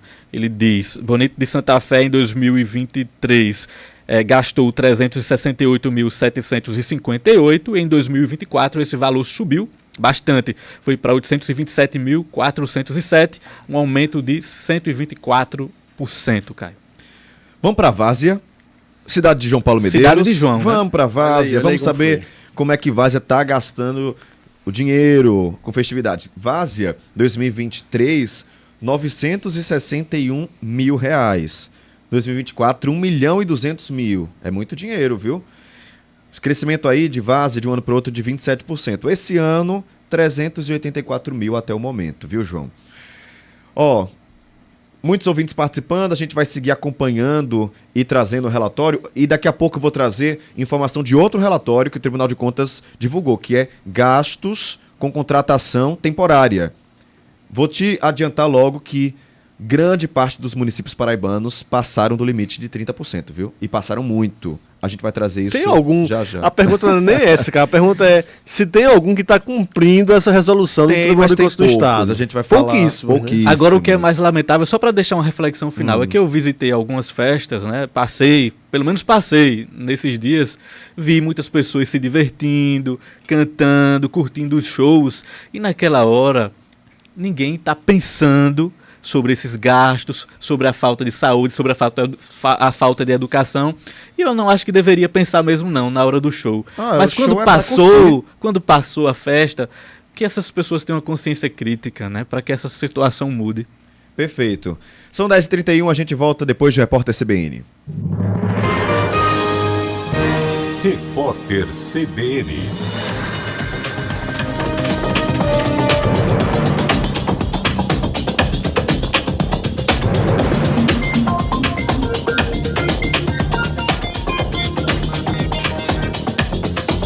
Quarta-feira, 18 de junho de 2025. A conta de luz deve ficar mais cara após a decisão do Congresso Nacional de derrubar 12 vetos do presidente Lula, incluindo um projeto sobre energia eólica em alto mar. As entidades do setor calculam que a medida pode provocar um aumento de 3,5% para os consumidores de todo o Brasil. A decisão do Congresso obriga a contratação de pequenas centrais hidrelétricas, o que encarece o preço da energia. Deputado federal Alexandre Ramagem, do PL, disse que a Polícia Federal criou narrativas no inquérito da ABIN paralela. A investigação apontou o uso da Agência Brasileira de Inteligência para espionar adversários e disseminar informações falsas sobre o sistema eleitoral na presidência de Jair Bolsonaro. Ramagem era chefe da agência no último governo. Nas redes sociais, ele afirmou que passou a exigir o controle sobre o software espião que deu início ao inquérito. Os candidatos aprovados no concurso nacional unificado que estão na lista de espera da prova vão poder ser contratados de forma temporária pelos órgãos públicos federais. O chamado não se confunde com as convocações para preencher posições efetivas no âmbito do CNU. O uso do banco de candidatos depende de autorização do Ministério da Gestão e da Inovação. A Bolsa de Valores de São Paulo opera em leve queda de 0,07% aos 138.737 pontos. O dólar comercial está em alta de 0,15%, cotado a R$ 5,50. O euro vale R$ 6,33, queda de 0,29%. No horário de Brasília, 10h33.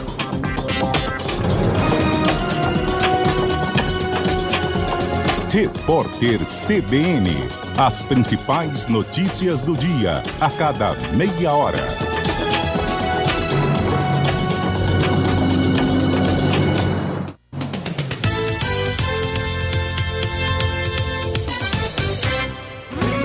CBN João Pessoa. Oferecimento HNSN Redditor. Precisão no cuidar.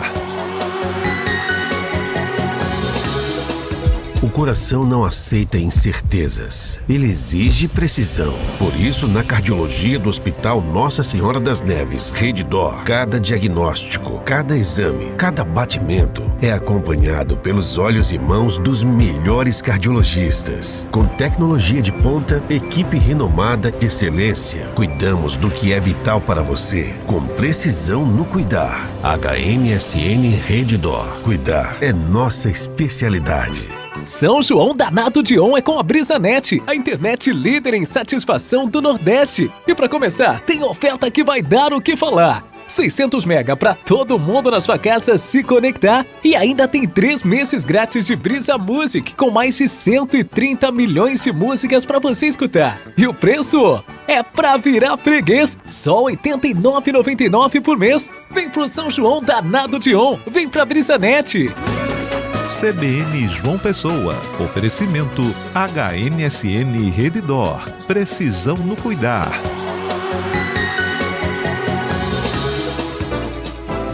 A cesta de 3 pontos, o saque perfeito e o gol de placa estão no CBN Esportes. Carlos Eduardo Éboli comanda um programa recordista de notícias. Esta última meia hora do CBN João Pessoa teve o oferecimento de HNSN Redditor, precisão no cuidar. CBN João Pessoa.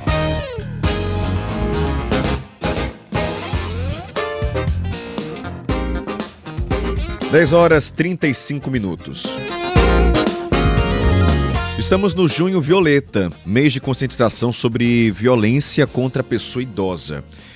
O secretário de Direitos Humanos aqui da capital, a secretaria, iniciou uma campanha que segue durante todo o mês com ações educativas e nós conversamos a partir de agora com o secretário de Direitos Humanos e Cidadania da nossa capital, Diego Tavares. Secretário, seja muito bem-vindo à CBN. Bom dia para o senhor. Bom dia, eu que agradeço a você, Caio, a Felipe, a Flávia, a todos que estão no estúdio e a todos os ouvintes. Para mim é um prazer muito grande poder participar nesse mês que é um mês festivo também, um mês de junho, mas também é um mês que a gente não pode deixar dessa data importante que é a conscientização dos nossos idosos. A gente tem que ter essa preocupação, principalmente nesse momento, como eu costumo dizer, que eu quero tratar os idosos da mesma maneira que quero ser tratado quando chegar na melhor idade. E nós que fazemos a Secretaria de Direitos Humanos e Cidadania na Prefeitura Municipal de João Pessoa, na gestão do prefeito Cícero, a gente tem feito esse trabalho de conscientização. Nós temos hoje várias políticas nesse sentido e assim que nós estamos avançando e aí vamos debater um pouco mais sobre isso. Secretário, o que é que pode ser considerado essa violência contra a pessoa idosa? Quais são as principais violências que as pessoas idosas sofrem, que muitas vezes as pessoas nem enxergam como violência? Nós podemos ter as violências físicas, aquelas que a gente já mais conhece, que são as agressões, os empurrões, maus tratos. Nós podemos ter também aquelas agressões psicológicas, onde muitas vezes é um neto, é um parente que ali vai psicologicamente abalando um avô. A agressão financeira também acontece, a gente pega alguns casos nesse sentido. A agressão da negligência, quando a família abandona aquele idoso, já pegamos alguns casos também nesse sentido. E institucional, quando há um desrespeito muito grande às pessoas idosas, já nesse caso aqueles que trabalham ainda quando são idosos e trabalham no poder público. Esses são os casos que a gente tem detectado através dos nossos CREAS. CREAS são aqueles serviços que a gente tem. A CREAS é o Centro de Referência Especializado da Assistência Social. De janeiro até maio, nós tivemos 163 casos de violências, enquadrados nesses 5 casos que eu falei. Denunciados, e nesses CREAS a gente tem os nossos psicólogos, os nossos advogados, que a gente toma, ao tomar informações, a gente toma as medidas necessárias. Se for caso de polícia, a gente encaminha para a polícia. Se for caso mais de justiça, a gente aciona ou a Defensoria Pública, ou adiciona o Ministério Público. E, enfim, a gente vai fazendo esses encaminhamentos e a gente vai tomando essas providências nesse sentido, para que a gente possa cuidar cada vez mais dos nossos idosos. Nós fazemos os dois papéis. Nós temos o papel na Secretaria, que fazemos o papel de prevenção, de atividades, através dos nossos CRAs, que é o Centro de Referência da Assistência Social. Nós temos 14 espalhados na cidade. Cada CRAS existe um grupo de idosos que realizam atividades com esses idosos, atividades de dança, atividades esportivas, sempre fazendo atividades com eles. Isso representa mais de 1.700 idosos cadastrados que fazem atividades através dos nossos CRAs. Nós temos também o Centro de Referência da Pessoa Idosa, que fica ali no altiplano, que ali faz diversas atividades. Ali nós temos atividades esportivas, nós temos até jogo de vôlei, nós temos atividades como hidroginástica, nós temos atividades de dança, como falei, nós temos atividades de memória, nós temos palestras, são várias atividades nesse Centro de Referência da pessoa idosa. Então são atividades preventivas para que deixem os nossos idosos cada vez mais ativos, sempre ali tendo essa relação, sempre tendo esse diálogo.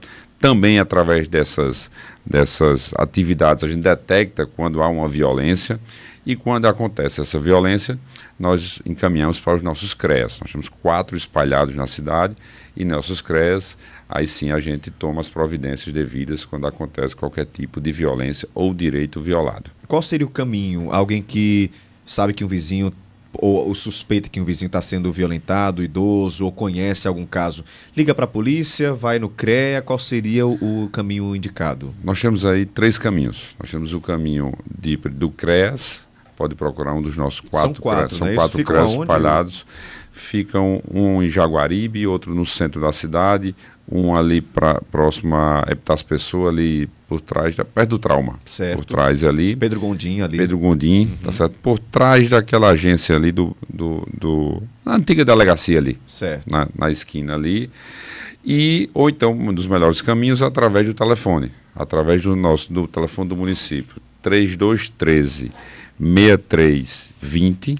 Através do telefone 3213-6130, repetindo, 3213-6130, ao ligar, será direcionado para os nossos CREAS, então nós temos essa informação, através do Disque 100 do governo federal, também pode ser realizado esse tipo, e também através do governo federal existe a disponibilidade do WhatsApp, uma comunicação, porque em alguns casos não consegue ligar, não consegue falar. É até importante que salve esse número, você que está idoso nesse momento, para que possa fazer essa denúncia. Inclusive a denúncia de forma anônima também pode ser feita. Através do WhatsApp 61 do Distrito Federal, então 61 99611 0100, repetindo 61 99611 0100, pode ser feito denúncias anônimas e serão encaminhados para nós para que a gente tome essas medidas. E durante esse mês, nós estamos fazendo justamente esse trabalho de conscientização. Parceria da nossa secretaria com o Conselho Municipal da Pessoa Idosa, com o governo do estado, com várias entidades parceiras. Nós já tivemos atividades na Lagoa fazendo essa conscientização, fizemos palestras com todos os nossos servidores municipais da nossa secretaria, para que ao identificar quais são os procedimentos, a forma de tratar, a forma de cuidar, todo esse trabalho de conscientização, quem conhece a gestão do prefeito Cícero e Léo sabe, esse olhar mais humano, e a gente tem feito esse trabalho cada vez mais, e durante todo o mês teremos atividades nesse sentido, para que a gente possa cuidar cada vez mais dos nossos idosos. Há uma estimativa de quantos idosos são acompanhados atualmente? Você falou desse centro, né? O senhor falou desse centro lá no Altiplano, eu já fui lá algumas vezes, e é muito interessante como eles criam aquela rede de apoio e saem muito mais felizes, porque muitas vezes a pessoa fica trancada em casa, né? Lá dança, lá joga, lá cria amizades, então isso é muito interessante. A prefeitura tem esse balanço de quantas pessoas, isso é muito rotativo? É muito, é um lugar muito gratificante. Eu costumo dizer que quando eu me estresso na secretaria, que tem uns problemas, que tem a pressão, eu digo, vá lá no Clube da Pessoa Idosa, vá lá que você se diverte, tá certo? Porque é muito bacana, são vários testemunhos dos idosos, testemunhos de todo tipo. Olha, eu venho aqui, eu gosto só de sentar aqui e ficar conversando. Eu ficando os outros fazendo atividades, o outro jogando dama, gamão, o outro na piscina, mas eu gosto de ficar aqui olhando, conversando e vendo, e assim, essa interação, cada um escolhe, então o papel é um local muito bacana de várias atividades que a gente faz isso. João Pessoa, hoje nós, segundo o IBGE, são 127 mil idosos que nós temos na cidade de João Pessoa. Então nós temos aqueles atendimentos que são feitos através do nosso clube. Nosso clube hoje chega em torno a ter 700 a 800 pessoas cadastradas, e aí tem a sua rotatividade, tem aqueles que vão mais, tem aqueles que vão menos, tem aqueles que têm uma distância do local, que frequentam, e faz interação com os nossos CRAs. São 14 CRAs espalhados na cidade, e através desses CRAs tem atividades nos nossos CRAs, que a gente realiza nos bairros, e quando necessário a gente traz para o clube, mas também várias e várias atividades são realizadas através dessa interação do que é feito. Estamos avançando, acho que nos próximos meses o prefeito estará anunciando também uma grande ação para que a gente tenha uma interação maior através de aplicativo, através de sistemas, para que a gente possa fazer esse acompanhamento e através de colocando esses idosos com cursos, palestras, com conscientização através da forma mais digital, que também ele tem essa fase. Um dos cursos que mais nos surpreendeu, que a gente está fazendo, foi a inserção na rede digital dos idosos. A gente fez uma turma, lotou, fizemos a segunda turma, lotou, inclusive em parceria com o IFPB, e estamos agora planejando mais 2 novas turmas. Então, às vezes a gente, jovem, novo, me considero jovem aos meus 42 anos, mas esquece de que essa geração ainda tem uma certa dificuldade. e eles estão com total interesse em estar inseridos. Então a gente também tem feito esse papel para que a gente possa inserir.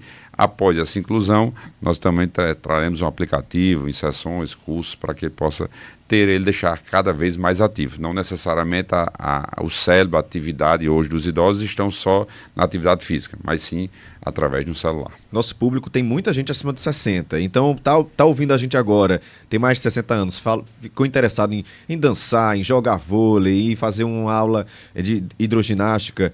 Como é que faz para participar? É só chegar lá, é por demanda espontânea ou tem que se inscrever em algum lugar? Ele tem que se inscrever, pode procurar o centro de referência da pessoa idosa que fica ali no Altiplano. Avenida Ana Guedes Vasconcelos, no Altiplano, tá? Exatamente. Segunda a sexta, de 8 da manhã às 5 da tarde. Exatamente. Ou através dos nossos CRAs, que também tem suas atividades, tem os seus clubes de idosos que fazem atividades esportivas, tem clubes que fazem atividades de crochê, fazem atividades de artesanato, cada um tem sua característica e é importante respeitar isso, a característica de cada um. Eu tive no Costa Silva recentemente com o clube lá, que a atividade deles era mais a gastronomia. Então, até estou devendo uma visita nesse momento de Pamonha, Canjica, de poder ir lá, mas, enfim, a gente sempre procura estimular cada vez mais nossos idosos e ampliando esse serviço. A cidade de João Pessoa cresce cada dia e também, consequentemente, a gente cresce os nossos serviços e nós estamos ampliando para que a gente esteja mais. Então, você que está ouvindo nesse momento, tanto pode procurar o nosso centro de referência da pessoa idosa no Altiplano, ou os nossos CRAs, ou também através do João Pessoa na palma da mão, pode procurar a nossa secretaria que a gente irá fazer o encaminhamento. E também tem uma interação também, porque tem algumas atividades que são feitas via Secretaria de Saúde, via Secretaria de Esporte, são atividades que são feitas nas praças, então ao procurar a nossa secretaria, a gente também faz essa interação com as demais secretarias do município. Diego Tavares, secretário de Direitos Humanos e Cidadania de João Pessoa, muito obrigado pela participação, bom trabalho e boa semana para você. Eu que agradeço o espaço, sempre me colocando à disposição e desejar aí um feliz São João, que a gente possa curtir com muita tranquilidade e você, idoso, também possa aproveitar esse grande momento. Um grande abraço e um bom São João a todos. Bom São João, muito obrigado, até mais. Obrigado. Agora são 10h47.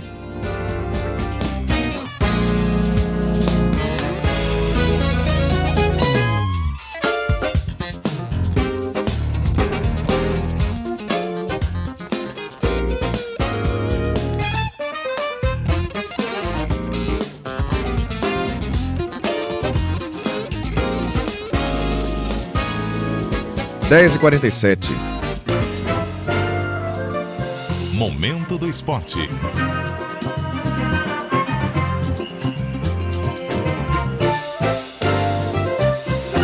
Fala, Iaco Lopes, tudo bem com você?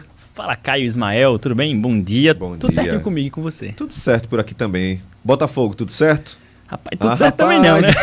Tudo certo também não. Botafogo está se apresentando, ou apresentou o volante Bolão. Isso, que nome, né? Época de São João encaixa bem, gostei, né? Gostei. É a última contratação, porque todo dia que o Botafogo anuncia uma contratação. Pois é, vamos lá, para explicar certinho, né? Em junho, abriu uma janela excepcional por causa da Copa do Mundo de Clubes, que é o próximo assunto da gente. E a FIFA abriu essa janela que durou 10 dias, o Botafogo fechou 6 contratações, Bolão foi o último, foi anunciado no último dia, e é o único que ainda não tinha sido apresentado oficialmente. Então ontem ele foi apresentado lá na Maravilha do Contorno, aqui em João Pessoa, e aí ele falou um pouquinho sobre a expectativa dele para atuar pelo Botafogo. Ele é um jogador novo, vem do Santos por empréstimo, Santos de São Paulo mesmo, mas estava atuando por empréstimo também no Sampaio Corrêa do Maranhão. Ele chegou e com essa chegada dele para o meio campo, o Botafogo também anunciou saídas, né? O JP Zep, que é volante, mesma posição do Bolão, está deixando o clube. E o lateral esquerdo, Sid Clay, um jogador experiente, já jogou no Corinthians e alguns outros grandes clubes do Brasil. Sid Clay também está deixando o clube. É um cara que chegou com muita expectativa, a torcida achou que ele ia assumir de fato a lateral, mas não aconteceu, muitos problemas físicos para o Sid Clay. Ele deixou o clube com apenas 5 jogos. Vamos falar então da Copa do Mundo de Clubes. É a primeira, né? E a primeira. E o pessoal tá super animado por isso. Tem vários times brasileiros. Para quem gosta de futebol, tá um sucesso. Com certeza, porque sai um pouco da questão das seleções, que é muito legal também, e vai para os clubes que o pessoal gosta tanto, e aí já vai entrar nessa disputa agora dos clubes. Uma coisa muito legal, que assim, quem gosta de esporte em geral, é você fazer esse intercâmbio cultural, né? E a gente nunca tinha tido dessa forma um intercâmbio tão grande de poder ver um clube alemão como o Borussia contra o Fluminense, como foi ontem, né? A gente até esperava. O Borussia, ano passado, foi vice-campeão europeu. Então, assim, é um time forte. Por mais que tenha caído de rendimento esse ano, mas é um time forte. Enfrentou o Fluminense, ninguém dava nada pro Fluminense. O Fluminense amassou o Borussia, jogou muito bem. Foi uma grande atuação. A gente viu o Palmeiras indo muito bem contra o Porto também, outro time europeu. O Flamengo venceu, o Botafogo venceu. Então, os times brasileiros, eles, pelo menos nessa primeira rodada, eles estão muito bem na Copa do Mundo de Clubes. É uma competição que, lá nos Estados Unidos, especificamente, o pessoal não está indo tanto para os jogos. A média de público é um pouco baixa. Mas é esperado porque os americanos não gostam muito de futebol, né? O soccer deles. Eles não curtem muito, mas mundialmente falando, assim, em termos de audiência, a competição tem sido um sucesso. E aqui no Brasil nem se fala, né? É o país que mais tem jogadores. É o país que tem mais clubes e tem sido um sucesso. E aí, falando em Copa do Mundo de Clubes, para não falar só dos times do Rio e de São Paulo, um paraibano, Luiz Henrique, estreou ontem pela Inter de Milão. É um jogador de João Pessoa, natural aqui de João Pessoa. Ele, infelizmente, assim como a maioria dos outros jogadores, não fez base aqui na Paraíba. Mal tem passagem pelos nossos clubes. São levados logo, né? São levados logo para fora. Infelizmente, os clubes até próximos de Recife, às vezes de Natal, Fortaleza, já levam esses jogadores. Pois é, que bom que a gente tem aí alguns clubes surgindo como o VF4, o 13 está com uma base, Botafogo surgindo com uma base nova para tentar atrair esses jogadores. E só para vocês conhecerem quem é o Luiz Henrique, né? Ele passou pelo Botafogo do Rio, né, há pouco tempo, foi vendido para o Olympique de Marselha, onde estava na última temporada. Foi bem, fez 35 jogos, marcou 9 gols, 9 assistências, e aí ele foi comprado pela Inter de Milão, que foi vice-campeão europeu esse ano, um clube muito forte, um dos maiores clubes da Itália, por 25 milhões de reais, que fazendo a cotação, né, para o real, daria cerca de 160 milhões de reais. E ele estreou ontem pela Inter de Milão no empate contra o Monterrey do México. Que bom ver paraibanos aí fazendo sucesso. A gente já falou muito aqui de Matheus Cunha, a gente falou até essa semana do Arthur Cabral, que também estreou pelo Botafogo. É muito legal, né, Caio, ver esses paraibanos brilhando pelos gramados. Com certeza, estamos na torcida pelos times brasileiros e pelo nosso paraibano agora também, né? Iaco Lopes, muito obrigado pela participação. Valeu, até Caio. mais. Até amanhã. Até. Agora são 10 horas e 52 minutos. Já estão no Brasil, ou já está no Brasil, a comitiva de brasileiros vinda de Israel, com presença do prefeito de João Pessoa, Cícero Lucena, tá? O avião que trouxe as autoridades pousou agora há pouco em Natal. Ao todo são 9 autoridades e políticos que desembarcaram aqui no estado vizinho. Além de Cícero, o prefeito de Belo Horizonte, Álvaro Damião, e de Nova Friburgo, Johnny Maicon, estavam nesse voo. Cícero seguiu na mesma aeronave para João Pessoa, onde chega em instantes. A gente lembra que estava previsto para agora, ou está previsto para as 11h20, essa coletiva de imprensa com o prefeito Cícero Lucena, onde vários questionamentos vão ser feitos. E nossa equipe, claro, vai acompanhar. Caso comece, antes de a gente terminar o programa, você vai acompanhar ao vivo por aqui. E 3 da tarde está prevista uma missa em ação de graças lá no Mosteiro de São Bento para o prefeito Cícero Lucena.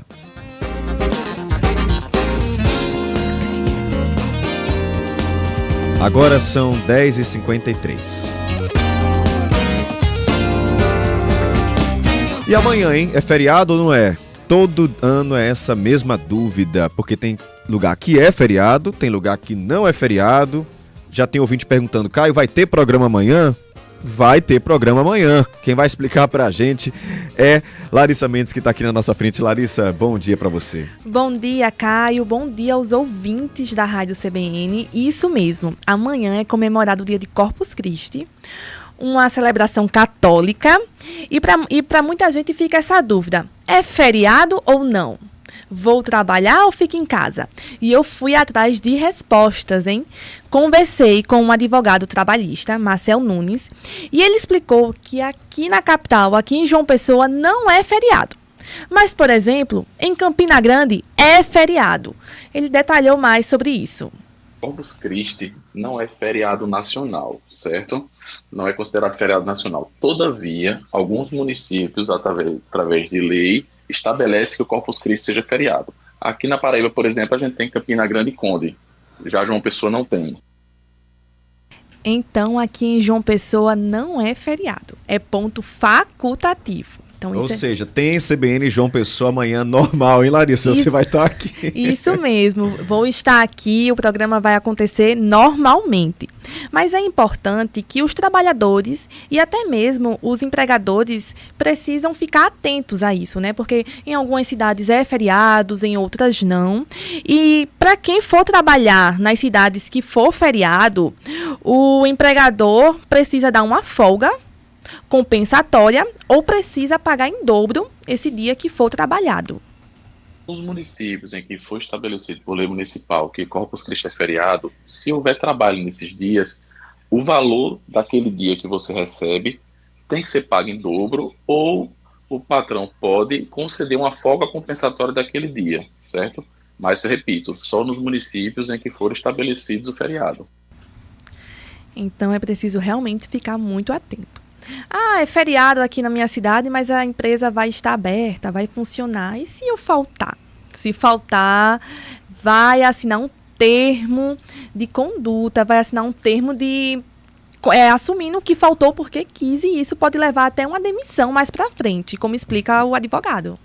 Se ela não for trabalhar no dia que a empresa estiver aberta, e mesmo que for feriado e ela for determinada a trabalhar, ela pode sim ser punida com advertência, uma suspensão por estar desobedecendo a ordem do seu empregador. Mas a empresa tem que pagar. Tem que pagar. Abriu no feriado, tem que pagar ou dar uma folga para esse funcionário. Mas o funcionário não pode, por conta própria, dizer: não vou, a empresa quer abrir, mas é feriado. Não pode ser isso, né? Pode receber uma advertência, vamos dizer assim. Isso mesmo, precisa existir uma conversa, um acordo entre o funcionário e a empresa para ver se ele recebe uma folga depois, se eles pagam em dobro pelo aquele dia trabalhado no feriado. O ideal é sempre ficar atento realmente ao calendário da cidade e manter uma comunicação lá com a empresa, com o empregador, até porque, né, quem não quer uma folga assim no meio da semana para aproveitar, ir na praia, passear com a família, né? Isso, Caio. Pois é. Mas é isso, se não tem folga, gente, é o jeito, tem que trabalhar, não pode faltar, não. Tem até um ouvinte aqui perguntando, que é o Eudes, falando: Caio, e sexta é feriado? Não é feriado. Se amanhã não é, quem dirá sexta? Ele pergunta aqui em João Pessoa, não é, tá? Mas é ponto facultativo para servidores públicos, estaduais e do município. Então o pessoal já está parando hoje, só volta quarta. Só volta da outra semana. São 6 dias aí de folga. Que bom, né? O pessoal tá indo aproveitar, vai curtir o São João, mas não é não, viu? É só ponto facultativo. Tá aí. Obrigado, Larissa Mendes, pelas suas informações. Até mais.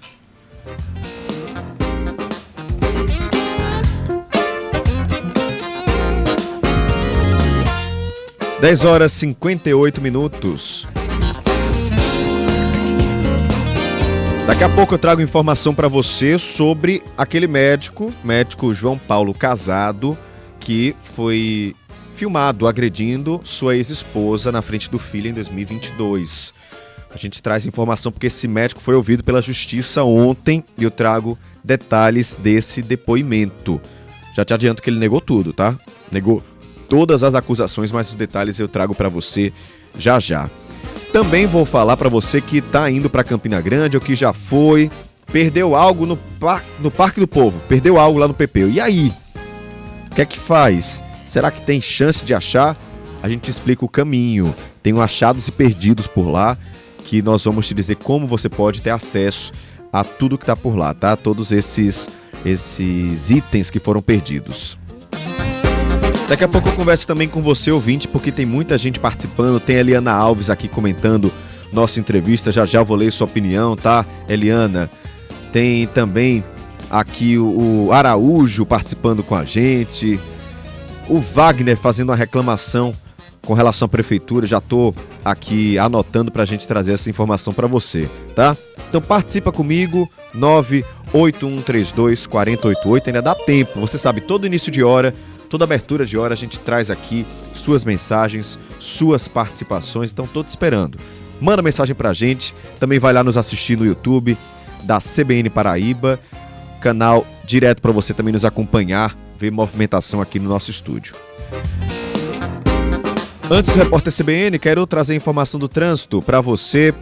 Retão de Manaíra tá com fluxo intenso nesse momento, sentido Orla, a partir da UPA Oceania. Também tem um trecho aqui de trânsito lento na Avenida Rui Carneiro. Você que está saindo da Epitácio Pessoa já vai encontrar esse trânsito intenso a partir do grupamento de engenharia, seguindo até a Rui Carneiro. Isso, inclusive, é uma reclamação de um ouvinte nosso. Tem aqui o nosso ouvinte, o Gilson, dizendo: Caio, bom dia, eu entendo a necessidade de uma obra aqui na Avenida Rui Carneiro, mas eles poderiam facilitar um pouco para os motoristas, porque estamos usando apenas uma faixa. Então, por isso que está esse trânsito por lá. Muita atenção para você que está descendo a Epitácio Pessoa ou a Rui Carneiro. Então já está a dica aqui para você evitar esse trecho. Se você puder pegar as ruas paralelas, vai ali pela Júlia Freire, né? Desce por Tambaúzinho, você vai evitar esse trânsito na Avenida Epitácio Pessoa, que está seguindo até a Avenida Rui Carneiro. Acho que o ideal seria você ir ali pela Praça das Muriçocas e sair na Rui Carneiro depois dessa obra, tá bom? Já já falo mais sobre isso, são 11h01. Repórter CBN.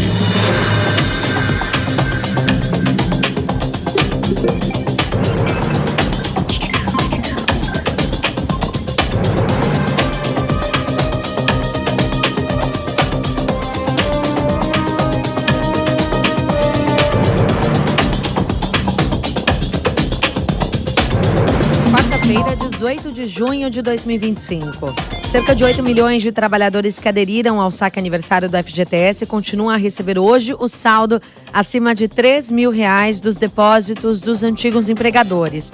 O benefício é válido para aqueles demitidos sem justa causa de janeiro de 2020 até o fim de fevereiro deste ano.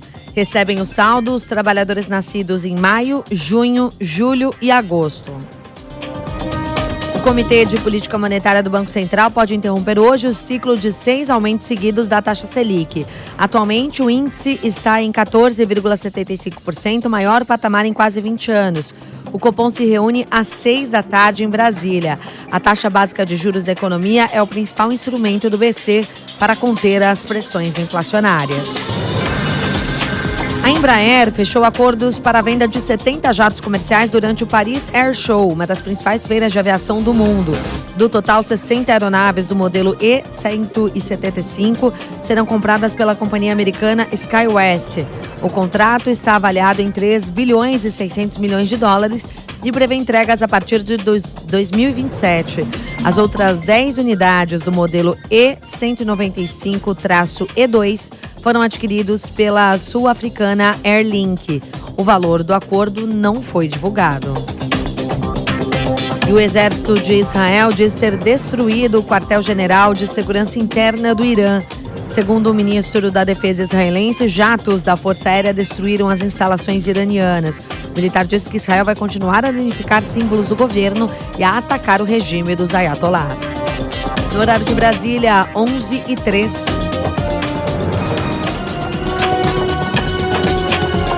Repórter CBN.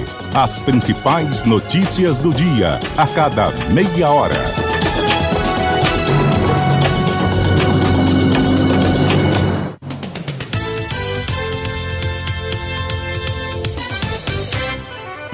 São João da Nato Dion é com a BrisaNet, a internet líder em satisfação do Nordeste. E para começar, tem oferta que vai dar o que falar. 600 mega para todo mundo na sua casa se conectar e ainda tem 3 meses grátis de Brisa Music com mais de 130 milhões de músicas para você escutar. E o preço é pra virar freguês, só R$ 89,99 por mês. Vem pro São João da Nato Dion, vem pra BrisaNet.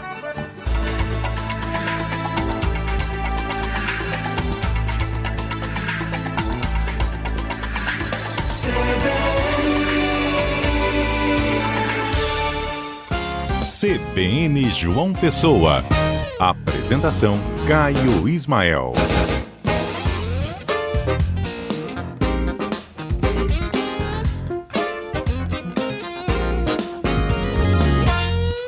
De volta com CBN João Pessoa, são 11h04. Estamos juntos desde as 9 da manhã e seguimos por aqui, juntinho, colado, até a hora do almoço, te informando, conversando com você do que acontece na nossa Paraíba. Então, um abraço para você que nos escuta em Conde, em Cabedelo, em Santa Rita, em Bahia, aqui em João Pessoa. Independente de onde você esteja, nossa missão é te informar. Hoje já trouxemos tanta informação aqui para você, vou fazer aquele resumo rápido dos assuntos que já entraram aqui na nossa programação. Nós atualizamos o estado de saúde das vítimas do acidente que aconteceu ontem em Santa Rita, envolvendo um ônibus e um caminhão.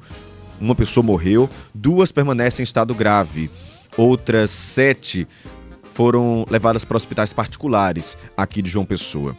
Também trouxemos informação sobre gastos em festejos feitos pelas prefeituras aqui da nossa Paraíba. São gastos bem significativos, impressionantes, que foram divulgados pelo TCE e nós trouxemos aqui uma lista de vários municípios. Quanto gastaram em 2023, quanto gastaram em 2024 e quanto já gastaram até agora esse ano. Também nós trouxemos para você Corpus Christi, é feriado ou não é? Trouxemos que em João Pessoa não é feriado. Amanhã, trabalho normal. Se alguém der uma folga aí para você, festeje, tá? Fique feliz. Mas é isso, não é feriado amanhã. Tem vários ouvintes participando e aí eu quero te convidar. Participa também aqui, manda sua mensagem, 98132 4088, 98132 4088. Também estamos acompanhando o retorno do prefeito Cícero Lucena aqui para João Pessoa, né? Ele já chegou em Natal, onde desembarcaram outros prefeitos que vieram nesse voo fretado, esse voo particular, e o prefeito já está a caminho de João Pessoa, deve fazer uma coletiva para toda a imprensa daqui a pouco, e à tarde uma missa solene em ação de graças, na verdade, uma missa em ação de graças pela seu retorno, sua chegada, tá? Vamos participar, ler as mensagens aqui dos nossos ouvintes. Quero ler a mensagem da Eliana Alves, que comentou lá no YouTube, dizendo: bom dia, CBN, é impressionante como os gestores, quando dão entrevista à CBN, só falam das maravilhas que a gente desconhece, a Disney da Paraíba, os idosos e crianças sempre maltratados, tá aqui ela participando. Muito obrigado, tá, Eliana? Ela até fala dos ônibus que sequer param para os idosos nos pontos, humilham, e é uma humilhação mesmo. Você, motorista de ônibus, que vê uma pessoa idosa pedindo parada e você passa direto, é uma humilhação. Eu espero que não façam isso com você, viu, quando você ficar idoso, porque é uma falta de respeito das maiores que tem, né? Muito obrigado, Eliana.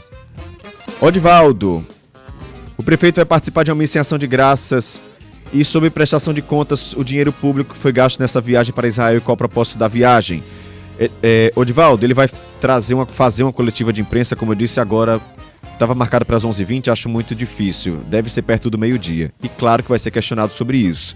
Lembrando que essa viagem foi paga pelo governo de Israel, né? Convidando todos esses gestores públicos, mas de qualquer forma a gente está pagando para o prefeito estar aqui, né?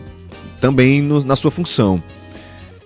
Mas é importante destacar que não foi com dinheiro aqui de João Pessoa, ele foi com essas despesas pagas pelo governo de Israel, pelo menos é o que dizem as autoridades, né? Obrigado, Odivaldo, pela participação. Wagner, bom dia, Caio, reclamação da prefeitura, Rua Severina Freitas, muito lixo no 13 de maio. Tá aí, Rádio Escuta da prefeitura, fazer essa comunicação, né, para as secretarias para que isso seja resolvido. Tenho aqui algumas participações. Eu queria trazer a foto de um ouvinte nosso, que foi o Gilson Ribeiro. Ele mandou uma foto aqui, vou colocar para você que está vendo no YouTube, mas vou descrever. Essa é uma foto de uma máquina ali na Avenida Rui Carneiro, logo no início da Avenida Rui Carneiro, fazendo um serviço. E ele fala assim: Caio, eu entendo a necessidade da obra na Avenida Rui Carneiro, mas eles poderiam facilitar um pouco para os motoristas, porque estamos usando apenas uma faixa. E aí, como é que está o trânsito por lá nesse momento? Eu já avisei para você, motorista que estava acompanhando mais cedo, para evitar a Avenida Epitácio Pessoa e a Rui Carneiro, nesse trecho entre o grupamento de engenharia e a Rui Carneiro. Então, se você está descendo a Epitácio Pessoa em direção à Orla, pega aí à direita, vai pela Avenida Júlia Freire, vai por essas avenidas paralelas à Avenida Rui Carneiro, para evitar o trânsito que está lento por lá, está mais parado. Então, se fosse você, iria até ali o trecho da Praça das Muriçocas, passando ao lado, na verdade, da igreja Nossa Senhora de Fátima, e pegaria Rui Carneiro por ali, tá? Cruzaria Epitácio Pessoa novamente e pegaria Rui Carneiro, saindo próximo à subestação da Energisa. Isso facilitaria muito a sua vida. Mas claro, se você quiser pegar o trânsito, tá aí também. O fluxo tá aberto, se você quiser. Essa é só uma dica minha aqui para você evitar esse trânsito. E se for pela Epitácio Pessoa também, faz isso, né? Vai evitar esse trecho de lentidão que tá se formando nessa manhã. Obrigado, Gilson, pela sua participação. Também tem a mensagem aqui do Sebastião. O Sebastião mandou uma foto pra gente. Eu vou pedir para o Flávio colocar o áudio dele explicando e a gente coloca a foto. Sebastião colocou... Vamos ouvir o que diz Sebastião.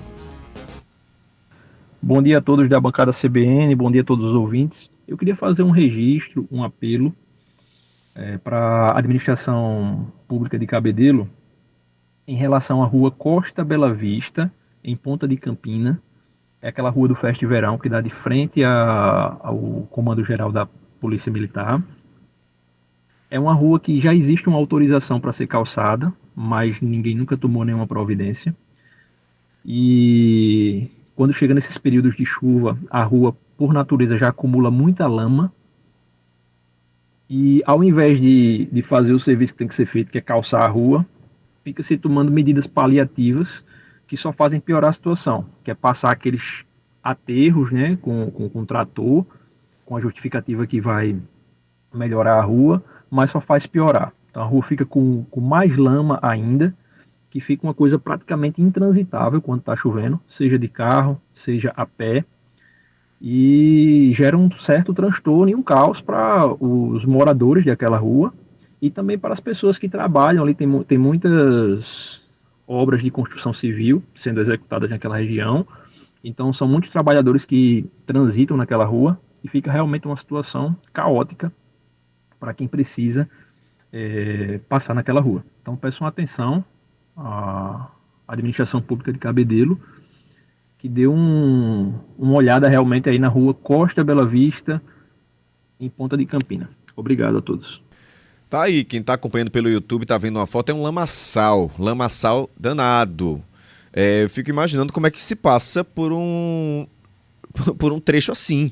Tem que ter um 4x4, né? O carro samba, soja tudo, acaba com suspensão, o carro fica... Então atenção, Prefeitura de Cabedelo, Costa Bela Vista, o nome da rua, tá? Em Ponta de Campina, pedido aí do Sebastião. Sebastião, muito obrigado pela sua participação. Mais ouvintes aqui chegando... Vamos registrar todo mundo. Chegou aqui, a gente faz esse registro. Tem o Alessandro Garrido mostrando o estacionamento do ambulatório do HU para médicos, pacientes. Ele disse que está intransitável. E aí eu vou mandar aqui para o Flavinho, não sei se ele consegue abrir aí o Alessandro Garrido no WhatsApp da própria rádio. Alessandro Garrido. Vê se você encontra aí, Flavinho, para a gente colocar esse vídeo, na verdade, do nosso ouvinte falando do estacionamento ali do HU. Vamos ver se a gente consegue. Você vai ver agora, ó, um buraco, muitos buracos, né? E ele está quase intransitável. Os carros estão dentro do buraco. Você está vendo esse carro aí estacionado, um carro branco, dentro de um buraco cheio de água. E isso a gente está falando do estacionamento do ambulatório de um grande hospital aqui. Ó, para todo lado que você olha tem buraco, tá uma situação bem complicada. Ele fala isso para médico, para paciente, tá intransitável. Obrigado, Alessandro, pela sua participação. Mais ouvintes aqui, Matheus Gadelha, ele falou, Caio, eu perguntei se tinha programa amanhã, porque quando não tem eu fico doido para que chegue segunda-feira para ouvir vocês, fiquei preocupado. Então fica tranquilo que tem amanhã, tem sexta, tá? Aí a gente descansa no fim de semana e volta na segunda. Tereza, bom dia, Caio, tô ligadinho em vocês, ouvindo os melhores, vocês são tops. Obrigado, Tereza, um abração pra você. Jonas, participando aqui, diz, Caio, bom dia, passei agora no bifurcamento da Epitácio com a Rui Carneiro. Aí disse, realmente o trânsito tá engarrafado, sentido Orla, tá? mas no sentido centro, que é o que ele está indo agora, disse que está tranquilo. Obrigado, Jonas, um abraço. Irineide também, Irineide, um abraço para você, um abraço para o Henrique Júnior, que disse: Caio, eu queria lamentar o depoimento desse médico que agrediu sua ex-esposa e negar. Tudo é imoral. O que ele poderia fazer é confirmar o inegável, de acordo com os vídeos, pedir desculpas e dizer que está arrependido, mas com certeza isso é estratégia do advogado tentando burlar nossa frágil justiça. Isso é um assunto que a gente adiantou, mas que eu vou trazer com detalhes já para você. Obrigado, Henrique, pela participação. André Luiz, opa, bom dia, atrasado, mas cheguei. Um abraço, André. Ele mandou um áudio aqui, não consegui ouvir agora, mas já eu coloco esse áudio, tá? E também deixar um abraço aqui pro Flávio Saraiva de Bahia. Um abraço, ele diz, pedindo aqui abraço para Michele Ramalho, para Priscila Santos. Ele fez uma lista aqui, viu? Então um abraço para todo mundo. Um abraço para todos que estão aí com o Flávio, tá? Grande abraço, muitíssimo obrigado. 981324088. A gente vai seguindo aqui com nossa programação. Lembra que esse é o canal direto para você trazer pra gente o que é que você tá vendo aí na sua rua, no seu caminho pro trabalho, pra gente debater aqui na bancada. E tem um ouvinte perguntando, ó, pra gente partir pros assuntos, porque a gente trouxe os gastos com festejos, não foi? E eu fiquei dizendo, ó, o TCE também divulgou gastos com contratação temporária. Não é isso? Vamos falar sobre isso então, são 11h16. Giro de notícias. Respondendo então a nossa ouvinte Amarides Dias, perguntando sobre gastos com contratações temporárias nas prefeituras aqui de João Pessoa. Outro número alarmante trazido pelo TCE, e quem estava acompanhando até agora já está de volta aqui na bancada, é Guilherme Bezerra. Guilherme, seja bem-vindo de volta. Bem-vindo para mim, né? Bom dia, Caio. Acontece, essa semana eu fui dar bom dia, falei feliz ano novo. Eu vi seu Instagram. Acredita, eu fui falar bom dia, falei feliz ano novo, apertando a mão da pessoa. A cabeça deu aquele bug. Troca, né? E é isso, mas seja bem-vindo e bom dia, Guilherme. Bom dia, Caio, bom dia para os ouvintes agora aqui, diretamente do estúdio da Rádio CBN. Eu estava lá no Tribunal de Contas do Estado, ali em Jaguaribe, vendo essa apresentação que foi conduzida pelo auditor do tribunal, o Eduardo Albuquerque, e os números são realmente alarmantes, assim, principalmente no que diz respeito a contratos temporários, porque de temporário esses contratos só têm um nome. Inclusive o auditor, que depois ele deu uma entrevista para a imprensa, ele falou que uma tendência das prefeituras tem sido demitir todo mundo, principalmente da educação, ali em dezembro, em janeiro, e aí contrata novamente quando as férias terminam. Eles apresentam aquele balanço do começo do ano para o Tribunal de Contas, para as autoridades, para dizer que diminuíram os índices de contratados temporários, e depois contratam todo mundo novamente e a máquina fica muito, muito cheia. E o principal problema que eles apontam em relação a isso é que essa tática seria para burlar o concurso público. A partir do momento que você faz isso, a sua cidade, seu município, ele está deixando de contratar efetivamente as pessoas que o município consegue pagar o salário, tem ali na folha de pagamento, e dá prioridade a contratos temporários que podem ser, inclusive, usados para benefícios políticos, como a gente acompanhou no processo eleitoral, e o Tribunal de Contas tem acompanhado também. Falar um pouco de números aqui. Algumas cidades chamam muita atenção. Eles primeiro chamaram a atenção em relação às grandes cidades da Paraíba, as 4 maiores cidades que têm mais de 100 mil habitantes, João Pessoa, Campina Grande, Patos e Santa Rita, todas elas estão irregulares em relação a contratos temporários. O que é que seria ser irregular do ponto de vista do Tribunal de Contas? Existe uma resolução interna deles aqui no estado da Paraíba, que uma cidade tem que ter pelo menos, na verdade, no máximo, 30% de contratos temporários. Ou seja, a cada 100 contratados efetivos, 30 podem ser temporários. E a maioria das cidades paraibanas superou esse número. E quando eu digo a maioria, Caio, eu não estou sendo leviano nas palavras. 178 municípios da Paraíba passaram do limite de 30%. Ou seja, é mais fácil a gente listar e falar os que cumpriram a regra, que foram apenas 45. E alguns desses casos estão cumprindo a regra ali no limite, e que a qualquer momento pode ter uma variação. Os números apresentados nesse relatório do Tribunal de Contas foi em relação ao mês de abril deste ano. Então, é que nem uma pesquisa eleitoral, é um retrato de um momento da história. Agora, junho, metade do mês de junho, perto do fim, já pode estar diferente o cenário nessas cidades. O que a gente sabe é que 178 municípios paraibanos estão irregulares e estão com mais de 30% dos contratados sendo temporários. Agora, o que chama a atenção são as cidades que ultrapassam e muito esse número. Lembrando para o público que o ideal é 30%. Aí eu tenho uma lista aqui de algumas cidades que passaram desse número, com destaque absoluto. Baía da Traição, por exemplo, tem 480% de contratados temporários.